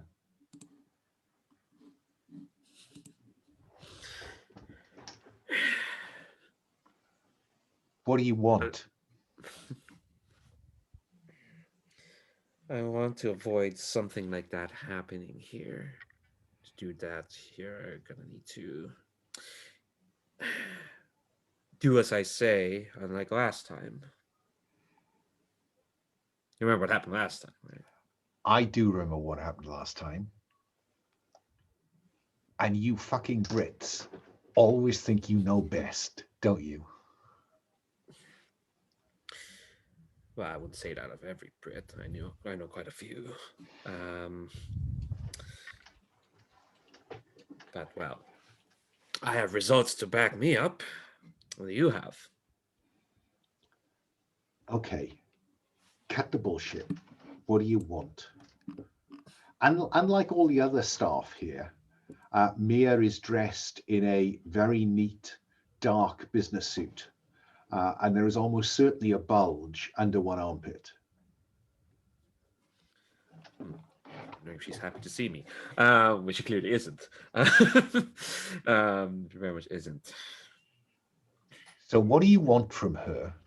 And then we'll roll to see how amenable she is. Yeah. I want her to look the other direction. Basically, I think I've implied enough that we have business here, and the best that she can do at this moment is to like not get in our way. Okay. That's I how think this is rolling to do something else, i.e. to Mhm. manipulate her. And you have all the skill set for that. But I cannot use it. Sadly, you cannot use that expertise. It's unavailable at the moment. So the perfect solution for you would be to roll with your stress dice and have it come up very high. Mm-hmm. So your stress went up, you got your expertise back, and everything was tickety-boo. Okay, cool. All right. Can I ask you something before I roll this? Go on. Just to know if I should be a bit more nervous. So there's this mechanic for using your specialism. Yes. Can I use that even though I cannot use my expertise? Oh yes. Okay. Yeah. You are a cool handler. So that's always in your back pocket. Okay. So you're just going to roll the one dice? Handles people. I'm taking my stress die. Okay. So let's see those two roll and see how this goes. Yeah. Wow. Okay.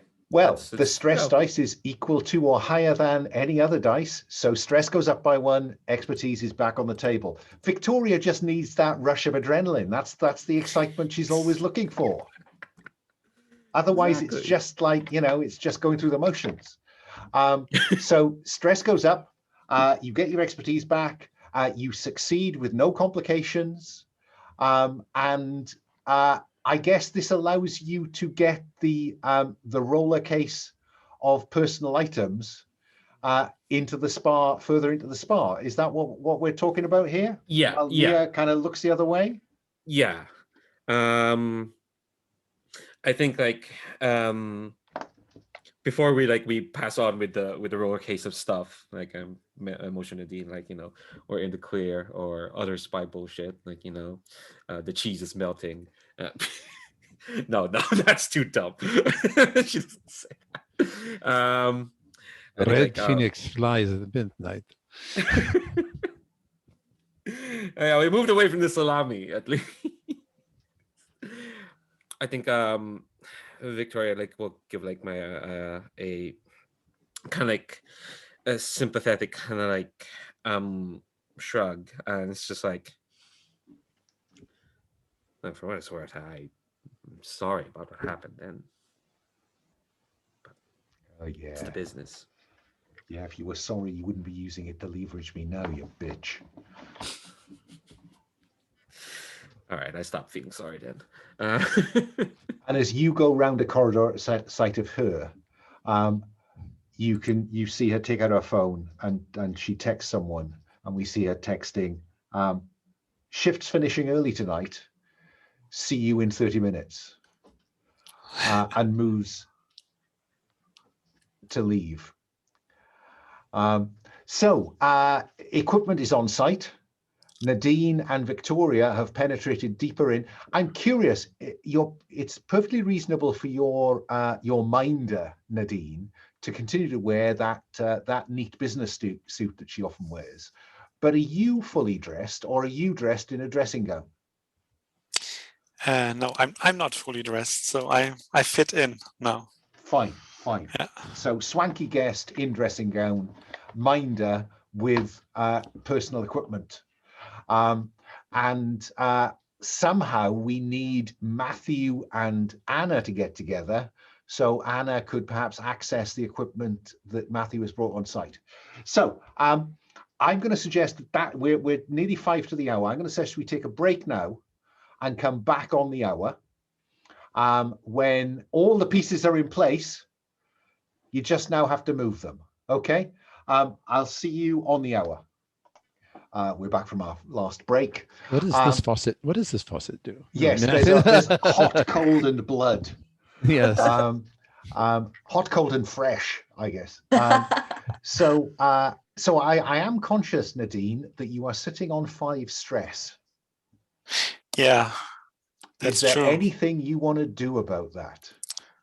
Yeah, I think I should try to seek some relief from the horror. Yeah. You're in a spa. This will be interesting, right? You know, it's maybe you just need a dip in the hot tub. You know, they might bring complimentary champagne. That is a thing that sometimes. There was probably a bottle of complimentary champagne in that room, if you want to have guzzled a lot of it. Alternatively, I'm thinking, you know, you could also always tell us something new about your relationship with your son. Or put him in even more danger. If you use him again, he will have to go on the run. Yeah. Because they will come after him. There's meaningless sex, you know. I thought about meaningless sex, actually. Well, I think there are a lot of beautiful people there. They certainly are. So there is a discreet side room where a masseur of gender of choice is available, while Victoria stands rather censoriously outside.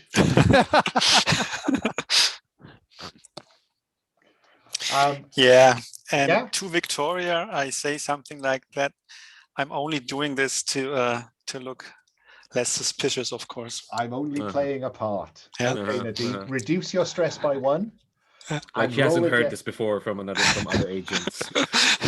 And roll a d6 to indulge in meaningless sex. All right. Oh. A 1. Your partner sees through your empty affection and you are ashamed. You cannot use your expertise until stress goes up again. All right. Stress did go down.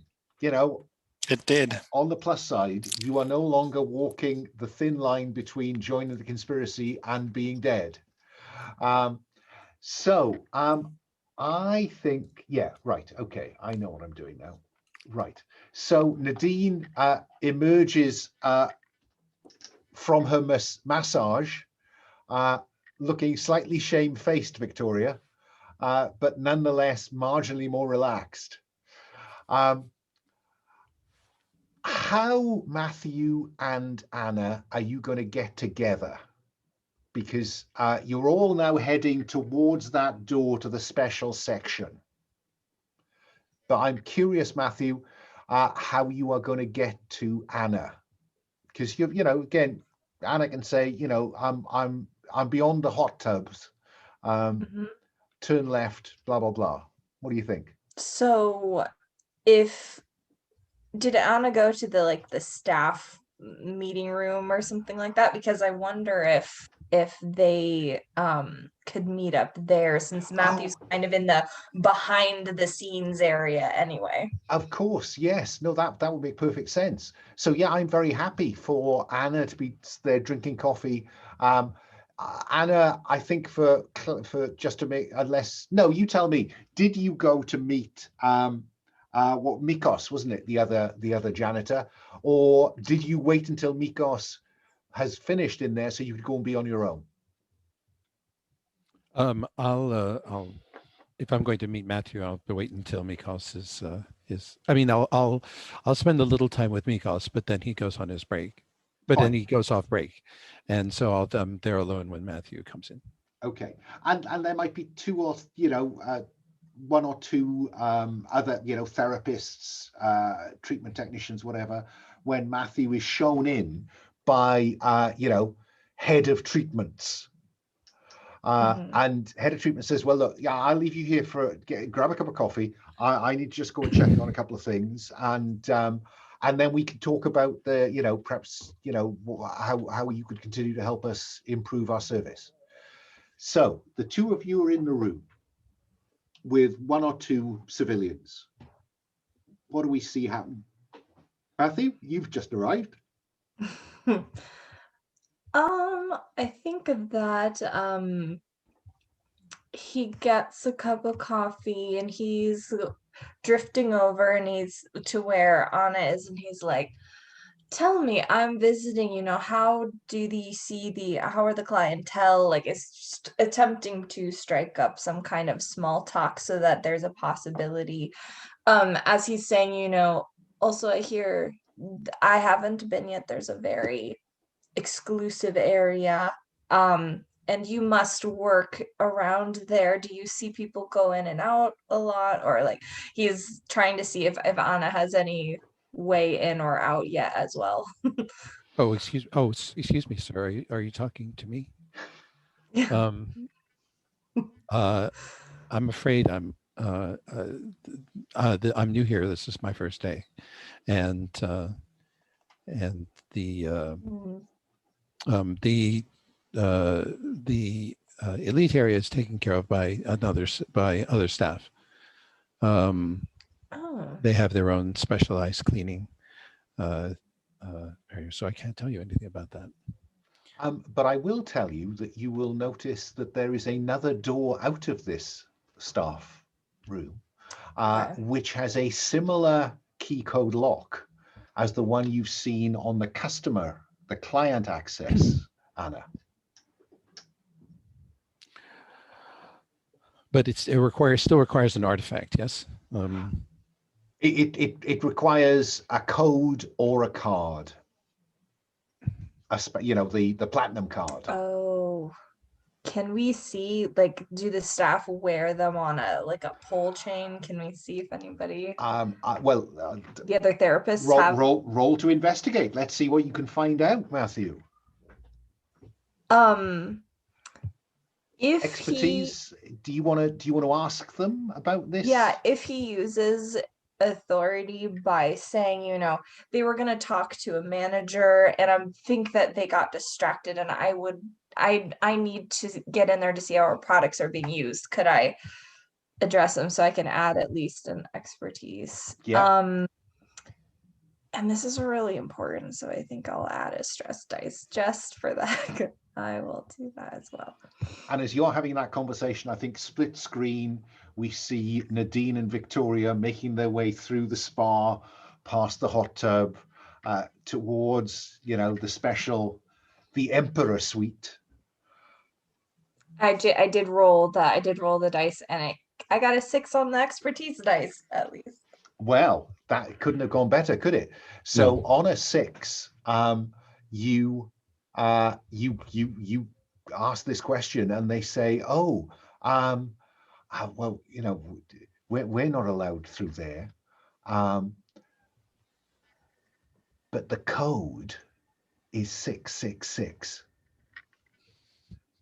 I think Matthew nods and is like, they're almost devilish. It's like,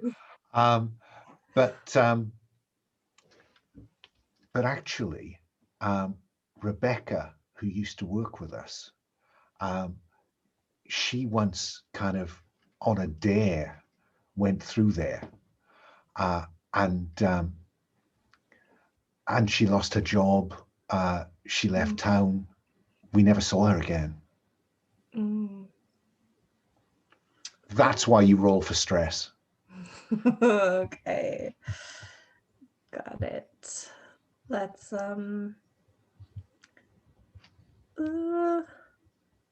use the stress dice this time instead of the gray. Right, you're just rolling one die for stress, right? Yeah, just rolling one, just seeing what everyone. And hoping that it's a 3 or less. It is 3 or less, Matthew. You sail in there. I've given you an answer to one question. Is can I get through here? Is there anything else you want to ask me out of this conversation with them?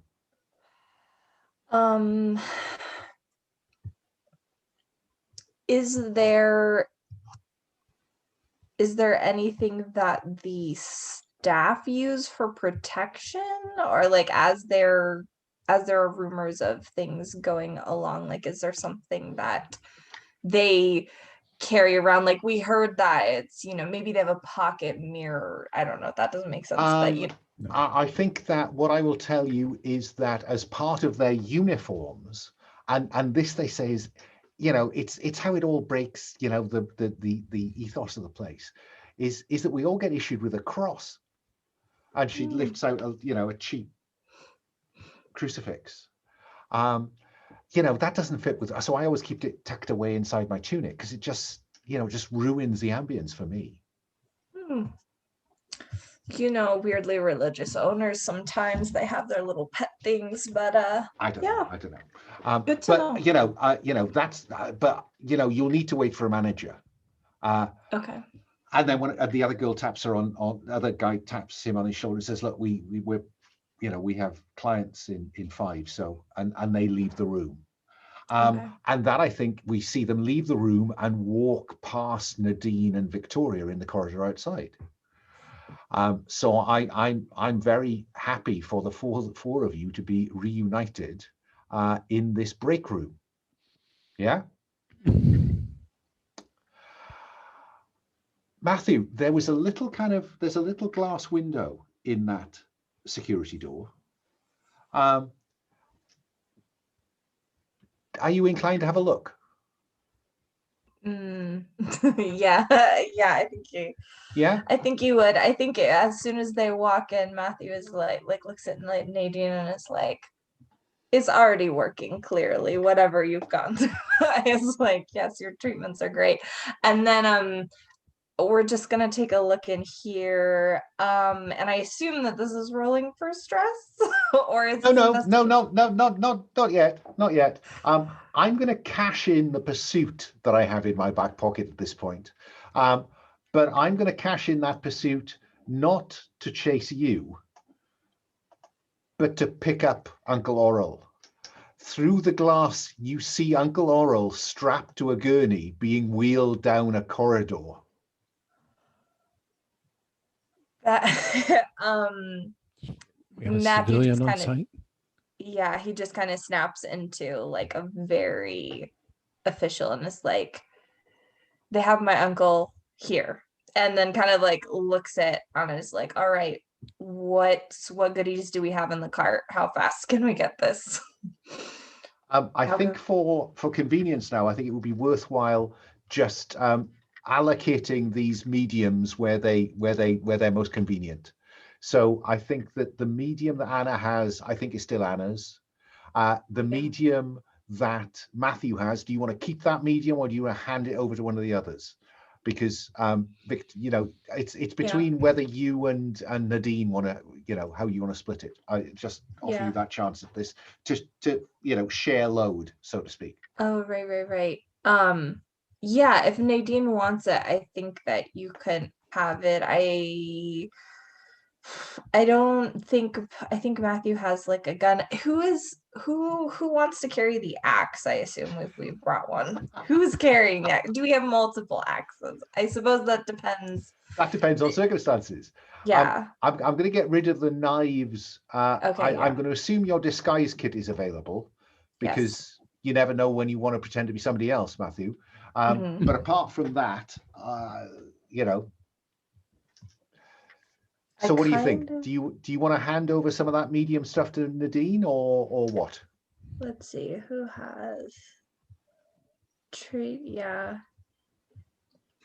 If you would like that as well, especially because you need medium for your if you use any like drones or any other heavy tech stuff. Yeah, but if I use drones, I think I also first need to use a contact, and I might not do that because of stress. You can yell at one us. That Yeah. Yes. Why the fuck didn't you bring my drones?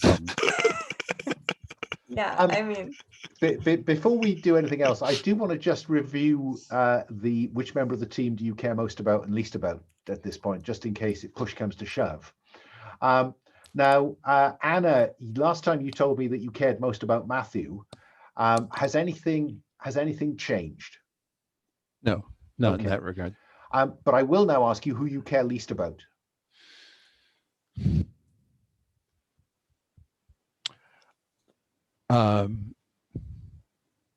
I'm going to say Victoria because she's a cold fish. Okay. I've put it in the box. Victoria, you didn't get a chance last time to answer these questions. So which member of the team do you care most about as we reach this sticking point?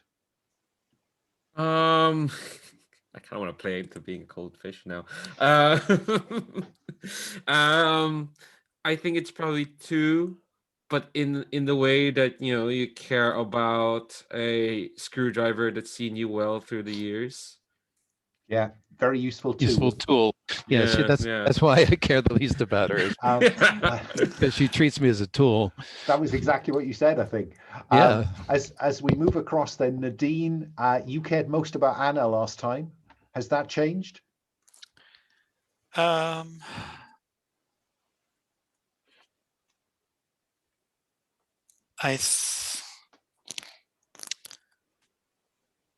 If I remember correctly from the first session, my contact with the MI6, maybe I got that through Victoria, actually.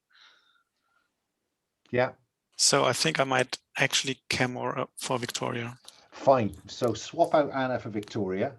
And then let me go along to Matthew. Last time you said you cared most about Nadine. Has anything changed, Matthew? Not in the sense of like that he still cares about Nadine, but I think that since Anna also the last time did this whole last stand moment as well, I think that he cares about hers and like he's on like noble watch. Like he's like, if somebody's gonna okay, strand them, swap them out. Let me go back to Victoria. Who do you care least about? Just by the process of not having much interactions with them, probably Matthew. Okay. Wait, no, we did interact. That was in the first session. Yeah, that you're perfectly free to also dislike the man who posed as your boyfriend as well. Yeah, that was somewhat unnecessary. I was fine with that. I was fine there. So Matthew, fine then. Yeah, okay. Put Matthew in there. Nadine, who are you caring least about as we enter the climactic scenes of this episode? That's quite difficult, but I think I'll go for Matthew. Okay. Because of our interaction in the last session, where he didn't seem really honest. Goes with the territory. And Matthew, just to finish us off then, who do you care least about?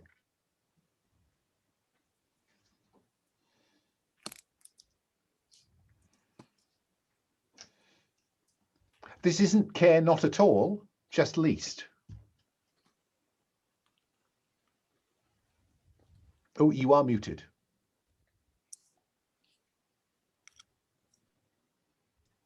I think that he probably I think he's making the decision based on like who seems like they need the most or the least help, and I think that even though Victoria isn't normally in the field, he thinks of her as somebody who's on this side of things, very familiar with things as well, and still sees like Nadine maybe as like she's been like having to do a lot of stuff that he's been doing, so he still is like cares about her. But I think he thinks that like Victoria probably can get herself out of stuff. Okay, Victoria is in the box then. Okay, so there's the code lock, there's the secure door, on the other side of which is the Emperor Suites. What do we do?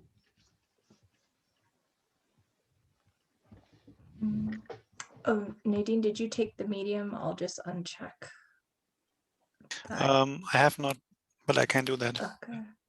If you want to, otherwise I can carry the axe. I'm perfectly fine carrying the axe. Oh, the axe would be medium, right? Yeah, because I think I it's got. see. Yeah, it's so got maybe you two just boxes. keep the medium. Okay. That's Probably your I uncle only- on the other side of that door. Give me that axe. Yeah, I think you would really want to that. But if somebody, yeah. Yeah. Well, no, we've got if we have a civilian that we have to rescue, then suddenly things. But maybe Anna's carrying the axe, and I should give it to Oh. Nadine for like the tech stuff, like drones things, because you can't do anything much without being medium, right? Well, I don't think Nadine is begging to be medium, Matthew. Leave Okay. it. Okay. Yeah. So so who's going to go through this door first? Me. Okay. Through you go, Anna. The gurney has gone. Wherever it was going, it's gone there. Yeah. Yeah, and I'm trying to find I'm just trying to find a bolt hole where I can set up. Okay. Well, it's a corridor. It looks like that it probably goes to the back entrance or the outside that way, and on into the special section, the Emperor Suites ahead of you. Okay. There's nothing to see here. Okay. Yeah. Right. So down the corridor, following the gurney, you Yes. might even just be able to hear the rumble of the gurney. Yeah, absolutely. I mean, if we're clearly, yeah, that this can't be just a straight hit now because we have a civilian, we have a valuable civilian, so we're going to have to go after them and try to intercept before. Okay. So you head down this corridor. Whatever. Yes. Matthew, I think you're probably quite eager here, aren't you? Okay. Yeah, So I think Anna just went in front of me. Okay. Victoria, is it you or Nadine who brings up the rear? Ooh. I think I'll bring up the rear because I have the bag, so I probably have another medium weapon. Okay. Okay.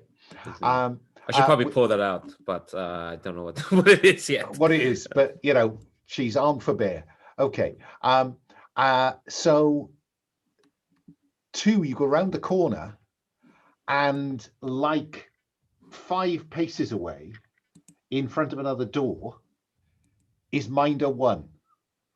The last time you saw Minder 1, they were sending you into the building where they think you were taken out.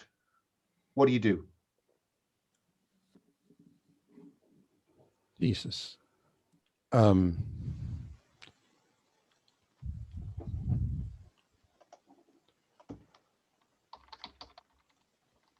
And so just outside the door, and is there anyone else here? No. I'm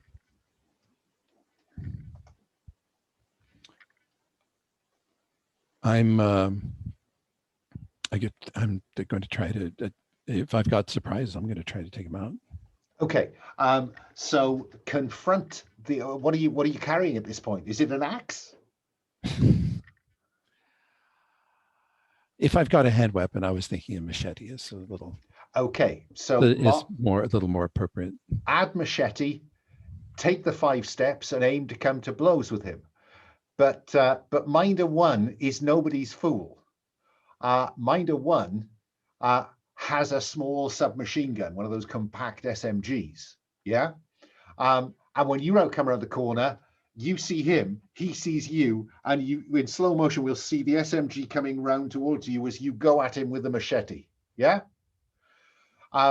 So let's have you roll to confront the conspiracy and its pawns. You're rolling the grey dice.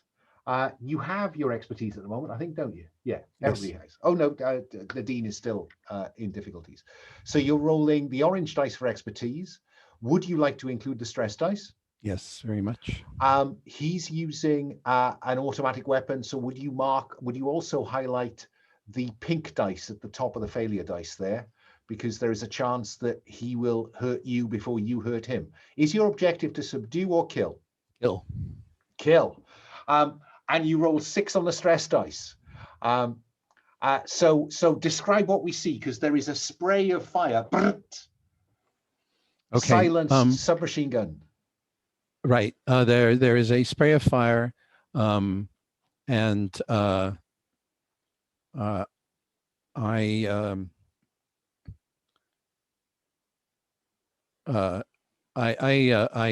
duck underneath him, and the machete comes across the front of both legs and severs the femoral artery. Okay.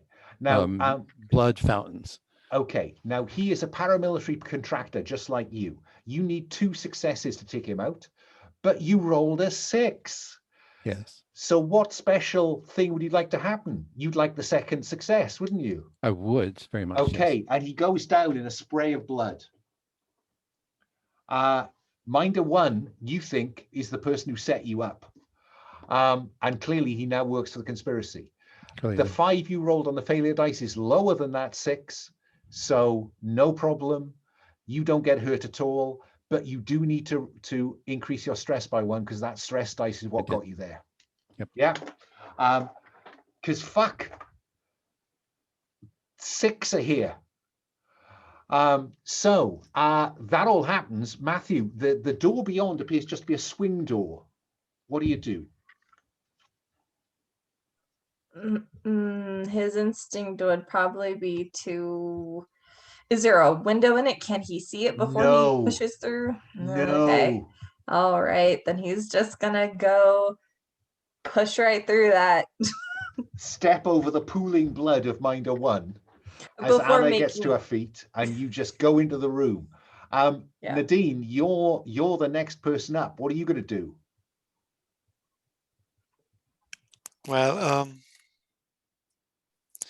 I'll wait a few seconds, and if I don't hear anything suspicious from Matthew, I will... Good enough for me. Matthew, inside there is a large room, and there is a kind of pool, which is indeed awash with bubbling blood. There is that coppery smell. And Uncle Aurel is being pulled up on a chain by his feet to be suspended above this pool. What do you do, Matthew? Being pulled up by how many people? 2 goons. Okay. Let's see. Oh, this is tough, because if I shoot them and he falls in, I don't... He will fall into the pool of blood. I think he wants to...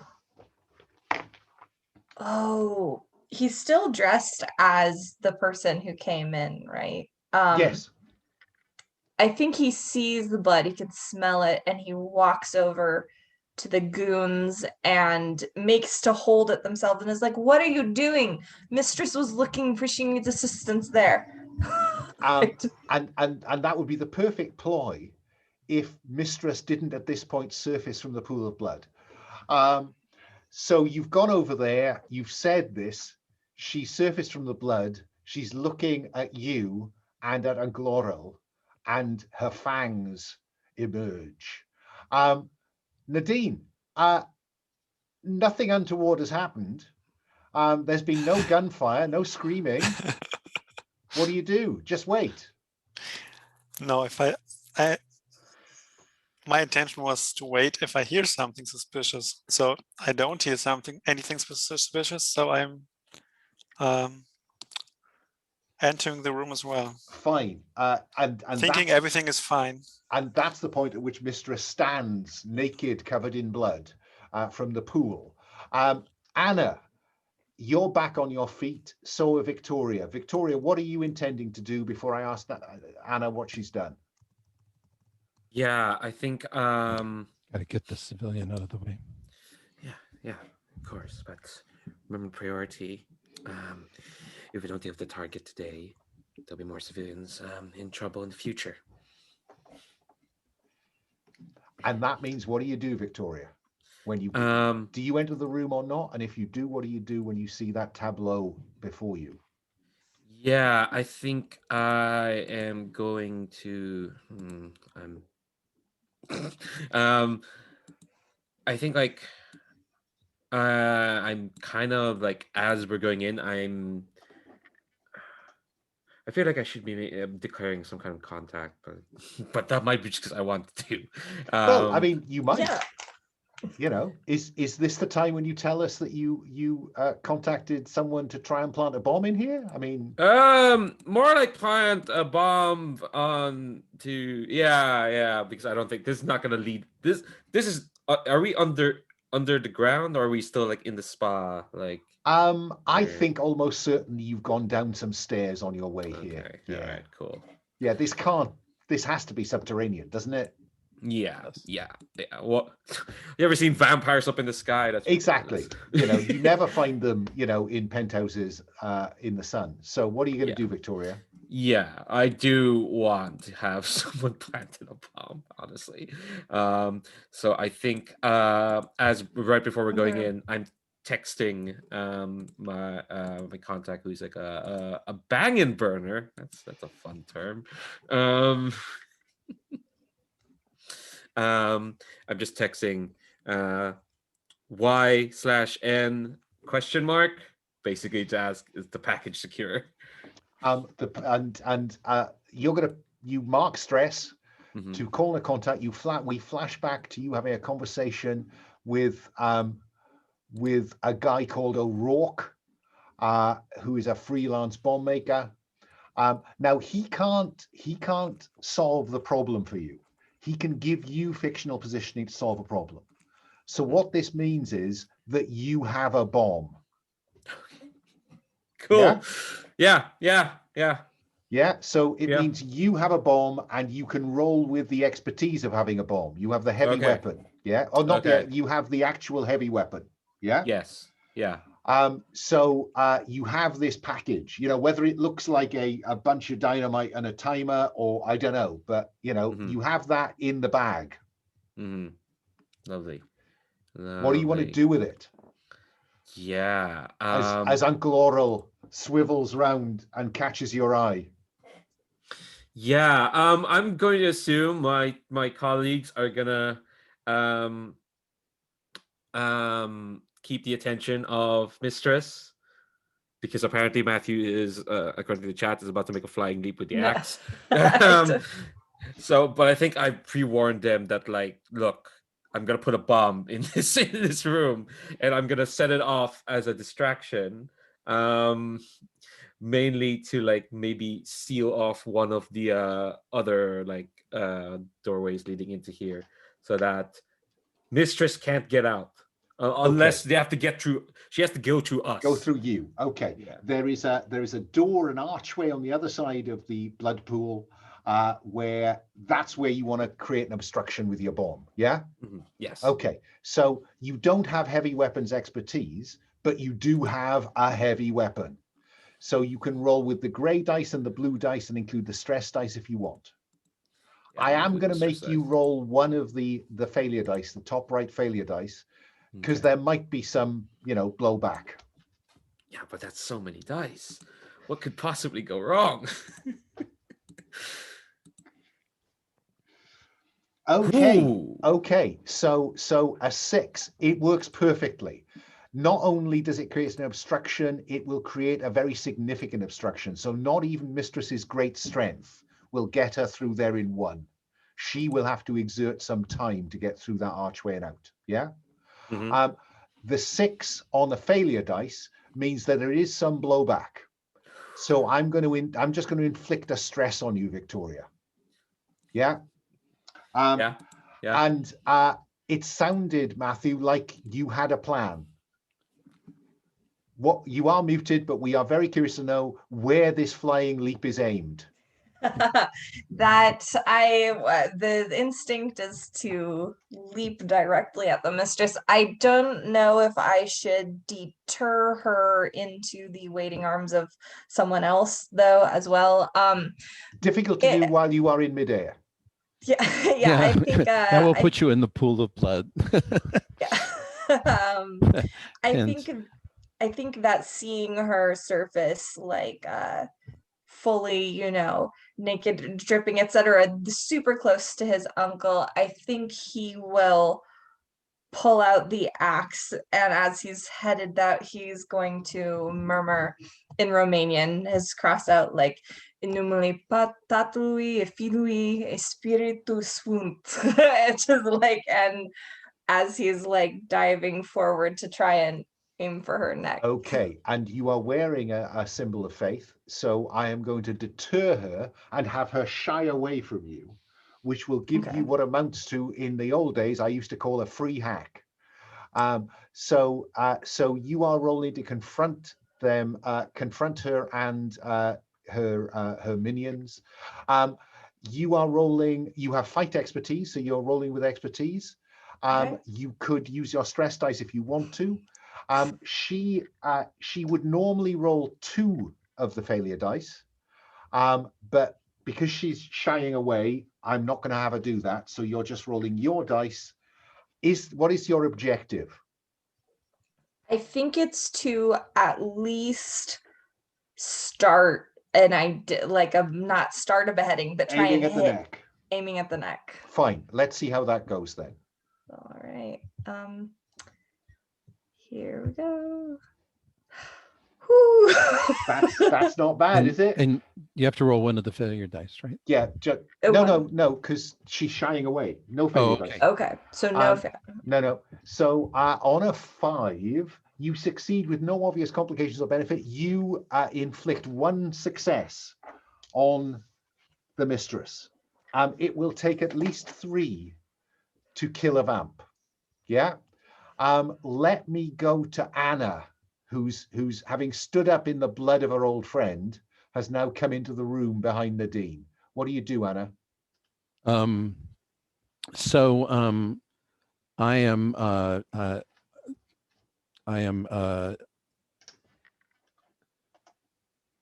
Anna. Let's see, what's the most appropriate thing? It's this. Basically, I am reaching into the gurney, and I'm pulling out the machine gun that it has been used as cover for. Fine. So add that. I think before I ask you to resolve that, what I will tell you, and Nadine, who are currently kind of observing the scene to an extent, is that at this point, the 2 goons let go of the chain. Uncle Aurel plunges into the pool and they draw compact SMGs. Yeah? Yeah. So I think I know that, Anna, you are about to open fire on them. I am. Yeah, Matthew's too close to the mistress for me to shoot at them, but the 2 with the 2 goons there, yeah. So the machine gun, it's a bipod machine gun. It's propped on top of this metal gurney, perfect firing platform, and I just open up on them. Okay, so you have heavy weapons expertise and you are using a heavy weapon. So you are rolling the gray dice, the orange dice, the blue dice. Do you want to include the green dice, the stress dice? Let's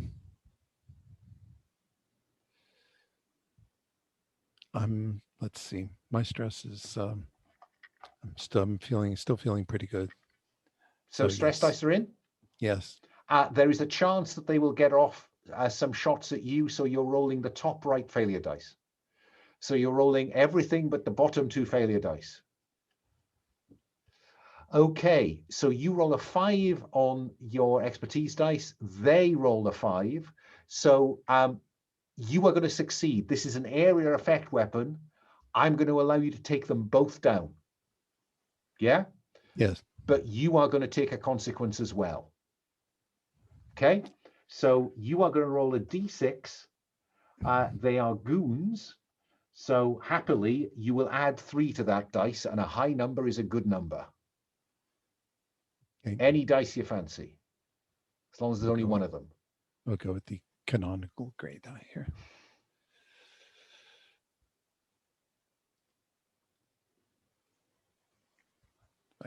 Oh, the tension, the tension.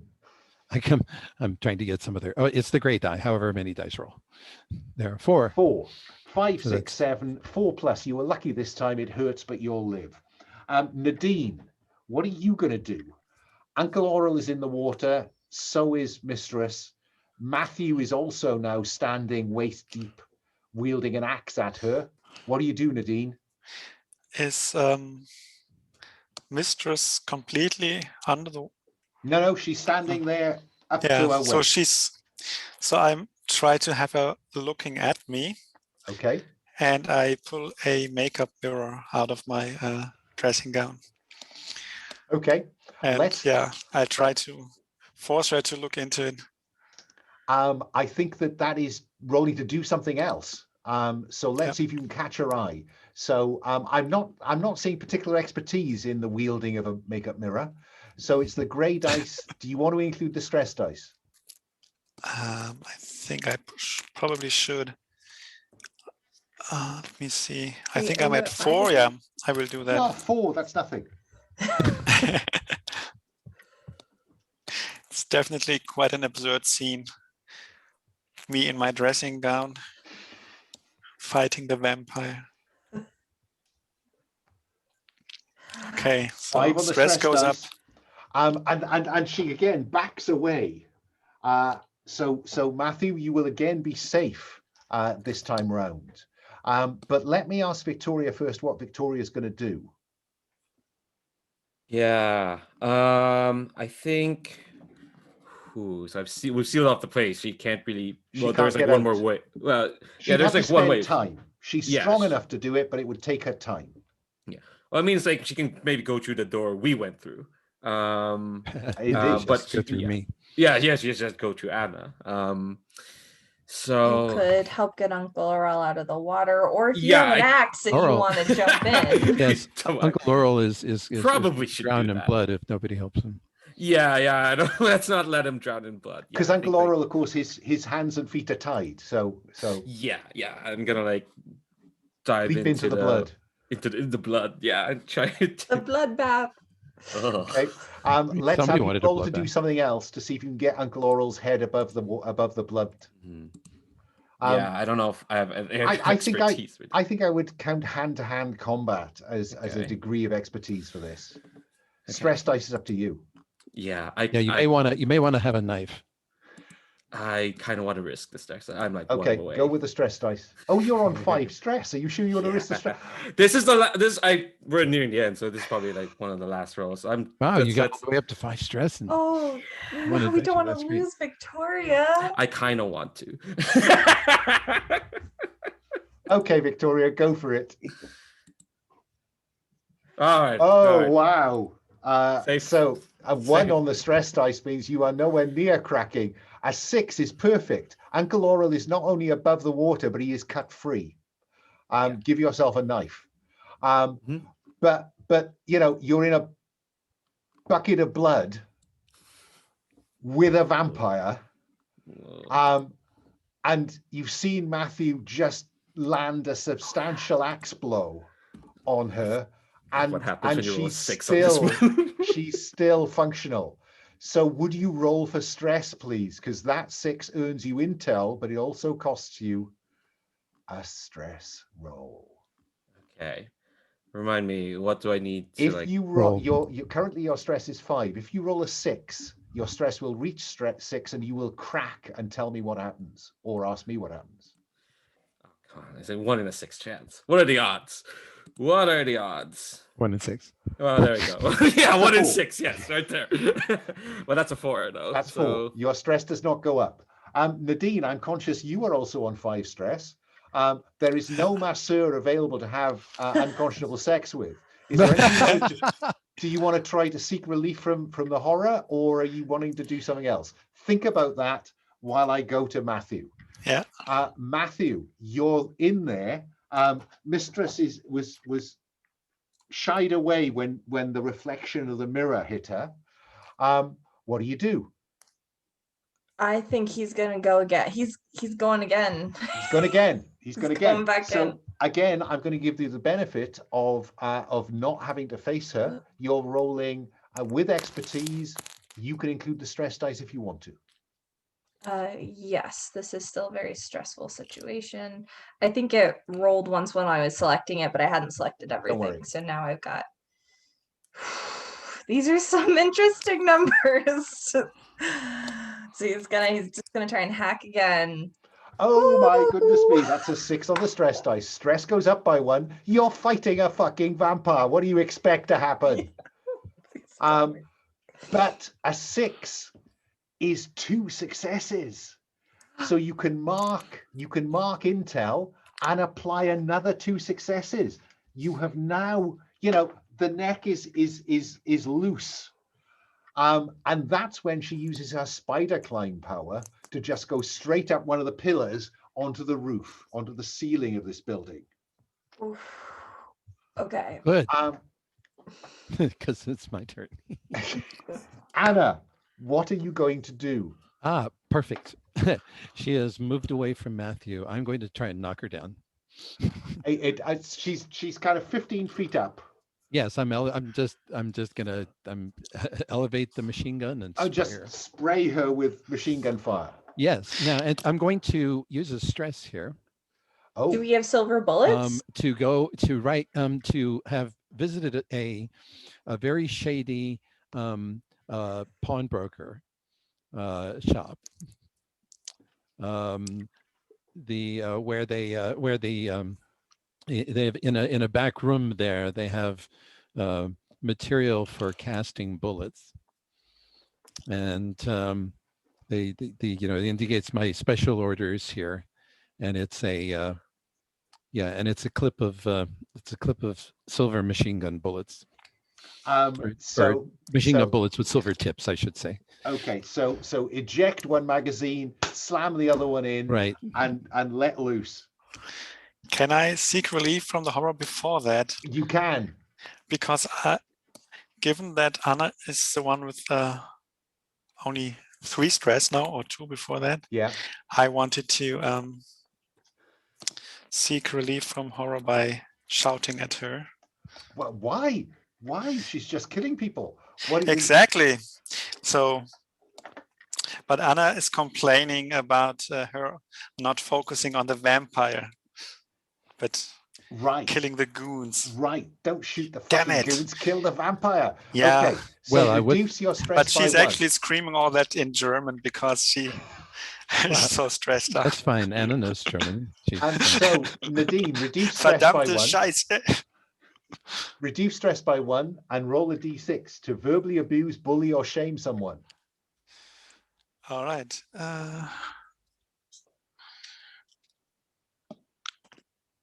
A 1. A 1. Your inadequacy is clear to everyone watching. You cannot use your expertise. Still, stress goes up again. But you can't use your expertise at the minute anyway. So there's no cost to you. Anna's response, without looking at you, is to flip you the bird. So that was great, Nadine. All that venting for no cost. Anna, we come to you. You can see that Galina's head is unstable as she's hanging there. In fact, the head will roll back to the point where she's looking at you upside down. What do you do, Anna? I empty the machine gun. Pick it up and fire from the hip. No, well, it's a machine gun. This is an action movie. Pick it up and fire from the fucking hip. All right, fine. You are rolling the heavy weapon, the blue dice, the gray dice, the orange dice. Would you like to include your stress dice? Yes. Go ahead. Oh, I thought that was all going to be 3s. No, but I got 4. The 4. These heavy caliber bullets rip. Well, you tell me. How does this look? Well, these are. It's. I mean, it's a. These are 30. These are big bullets. These are big bullets. Yeah, they're 38 longs. It's not 50. It's not a 50 or anything like that. But yeah, they they shred what they hit. I mean, so flesh sprays as she's struck by multiple bullets, but she's a vampire, so that doesn't necessarily kill her. Yeah, but she has already taken 3 successes to one of her vulnerabilities. Right, and these bullets have silver are tips, also vulnerable, so they hurt. So I It's a think vulnerability. we see these bullets spray across this naked, bloody body with the head hanging back, looking at you, and you kill her. You end the vampire, and before she hits the blood pool, where Victoria is standing with her arm around Uncle Aurel, all that rains down on Victoria is dust and ash and fragments of bone. Yeah, and Uncle Aurel goes. Victoria moves to like wipe her hand with this watery fluid that she's in, and realizes she's wiping her face with blood. It's just yeah. Mm.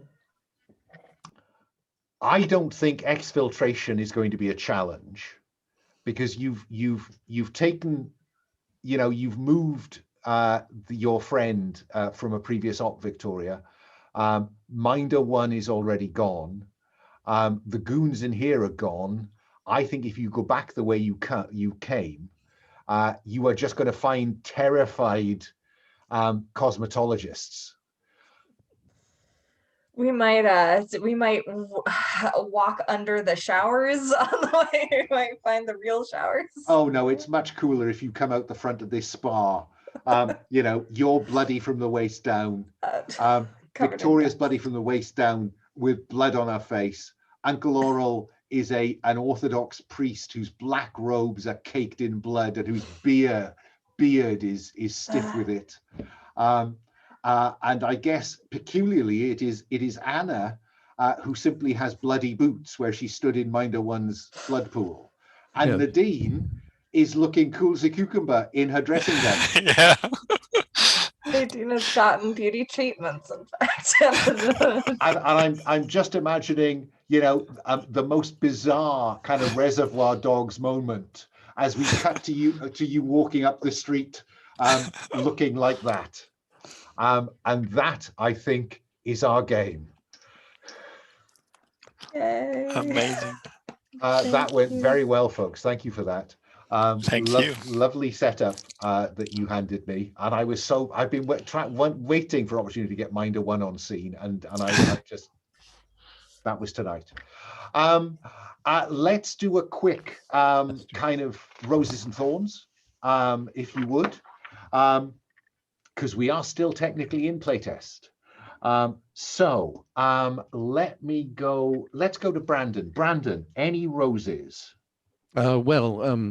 First, thank you to you for giving me a chance to use heavy weapons. That was lovely.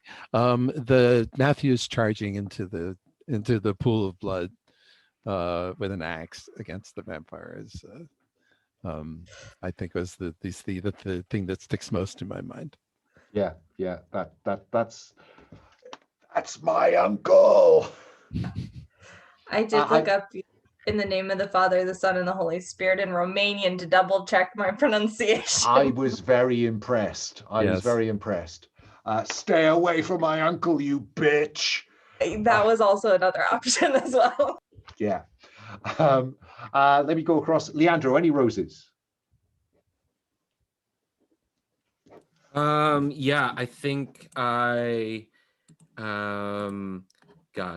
think my favorite part, because this is a lot of fun, but my favorite part is being able to like collaboratively build together pretty much everything, honestly, like the threat, what the threat can do, what they're vulnerable against, where the operation, what we're up against, where we are, like obviously you didn't plan for a spa, but because we could have chosen something else. So I very much like that. Like I did really like having the chance to like Because I know some people don't like world building, but like I do like being able to step away from one, being like, all right, let's create some details about it, and some beautiful weird stuff as well. Nadine seeking. Oh, you've frozen, Leandro. Oh, I froze up there. oh, Yeah, you there we did. go. Yeah. We got as far as Nadine seeking. A lot. Yes, yeah. Within every scenario. Yeah. I bet she doesn't tell her son Johan about that extra. Yeah. So it's just a lovely fun time. Like I said, it really feels like it's fun Jason Bourne / Hitman framework. Works really well. Like honestly, like I like it could work even without the vampires, but I know you love vampires, or at least fighting vampires out. So what can I do? What can I do?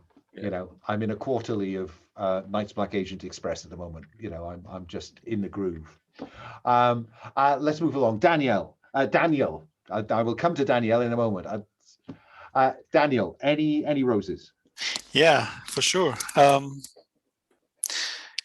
I also loved how we came up with this nice location today again.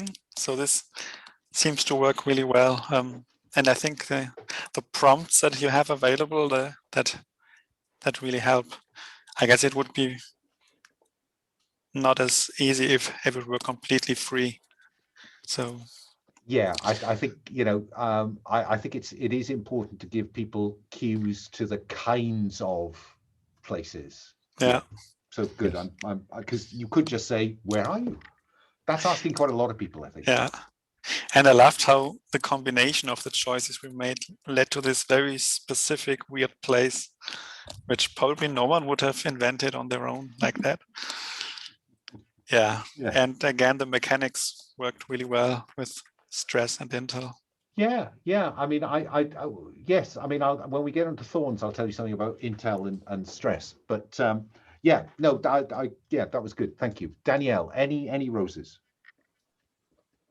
Oh yeah, I think overall, definitely the way everybody has just taken those prompts and like really gone with it. Like I think there are really cool moments for like role play. So I loved like the picture. I love Nadine going for, you know, like we're in a spa, there's a masseuse. I'm gonna pick this option for relieving the stress. Like I love that. And they got that scene of Victoria standing outside, like, I can't believe this is my life. I loved Anna just like seeing Minder one, like not even taking a moment to like say anything and just hauling out like, I'm just gonna kill you. I'm just gonna. Why did I bring a machete?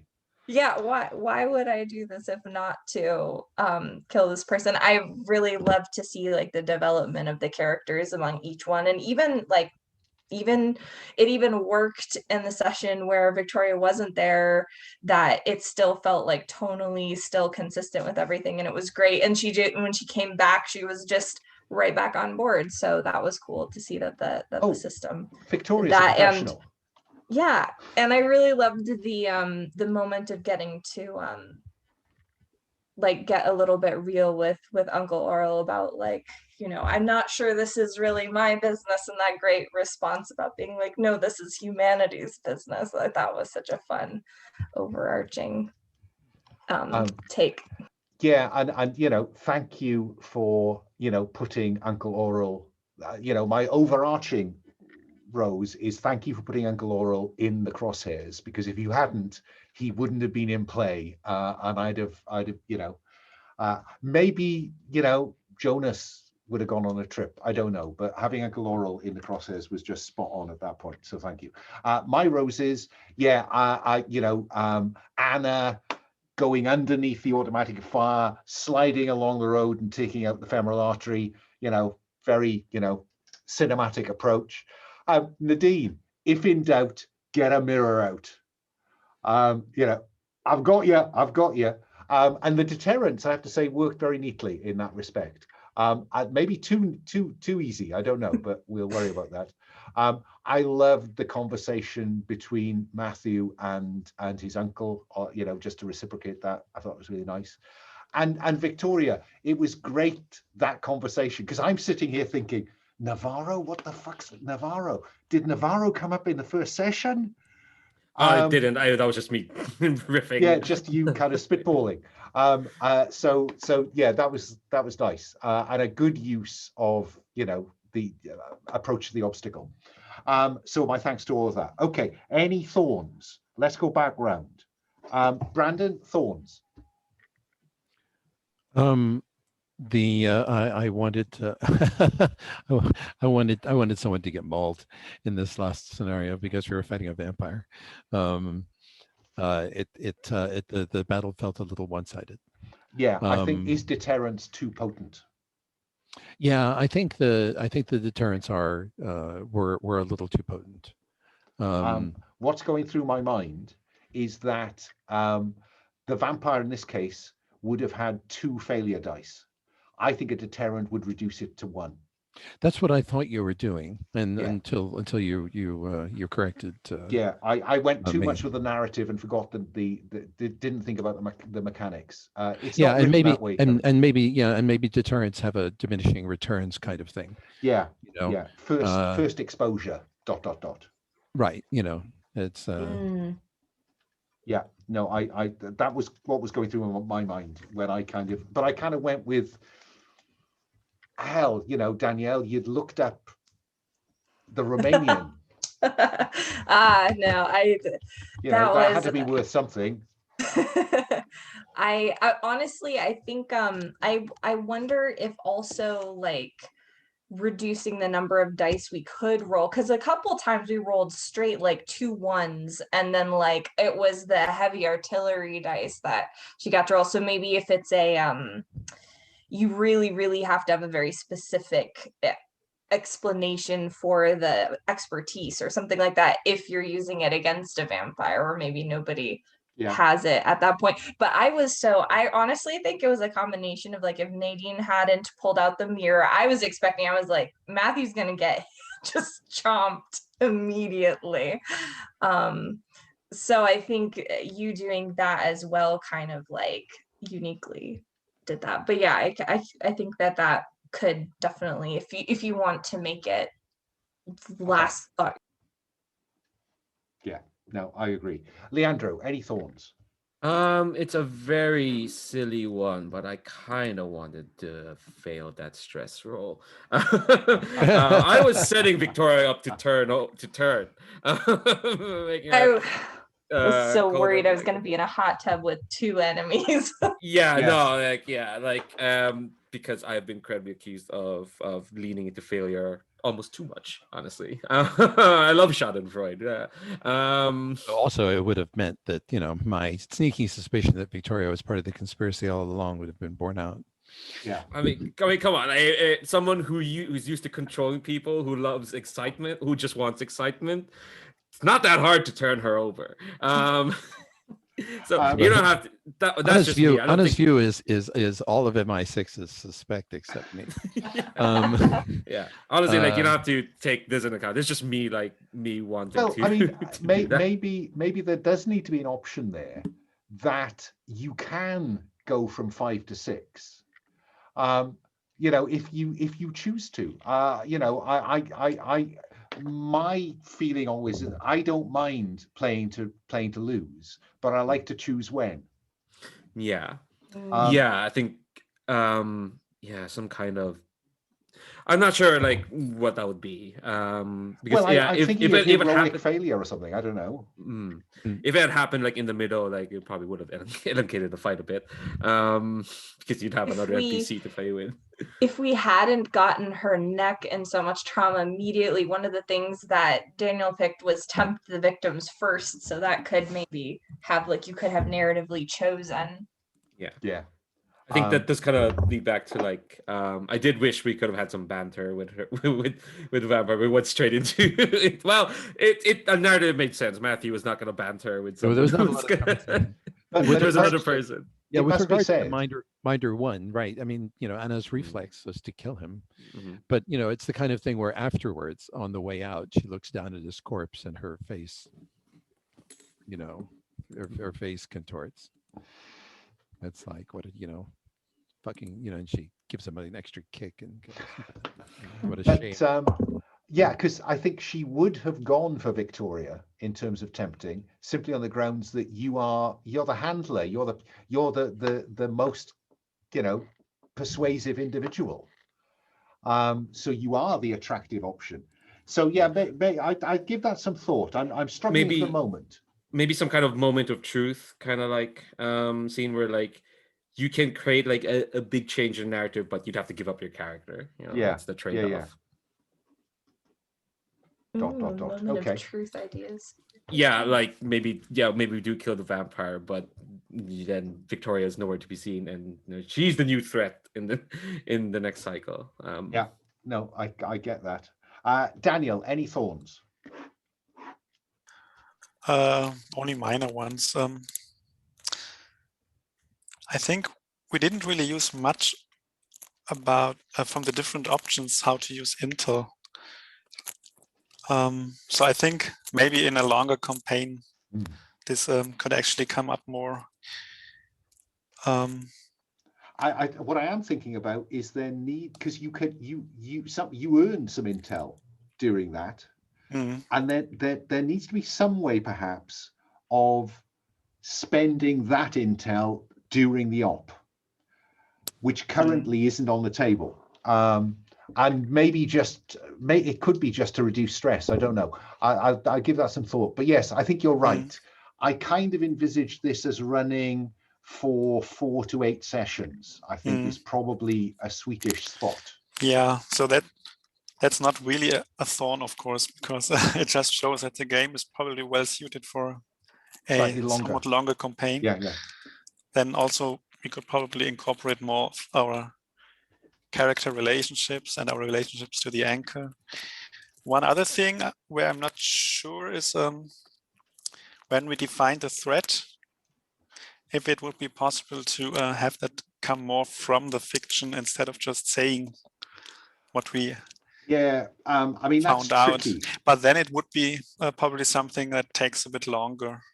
Yeah. So for a short session, it's probably better like that.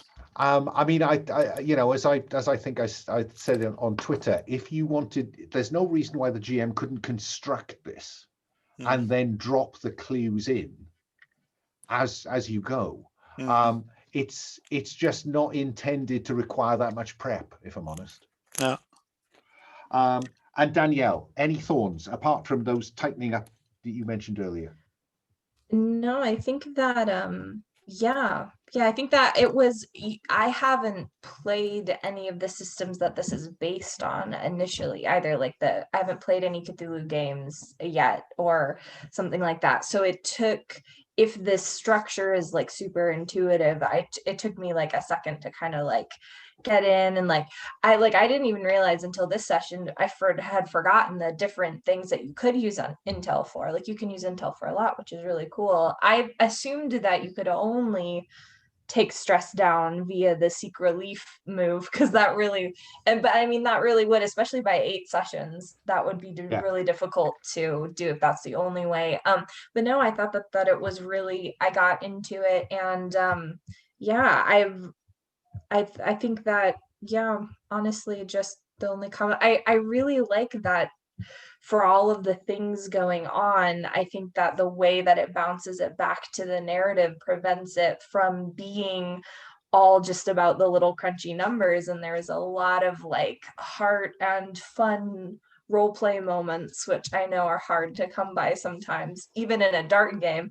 And I know that means that as players, we can kind of take it and either run with it in a comic direction, as well, but I really liked that there were all those moments that felt really role play based and narrative. Great. Thanks, folks. I'm going to stop the recording. So wave bye to the internet. Bye internet.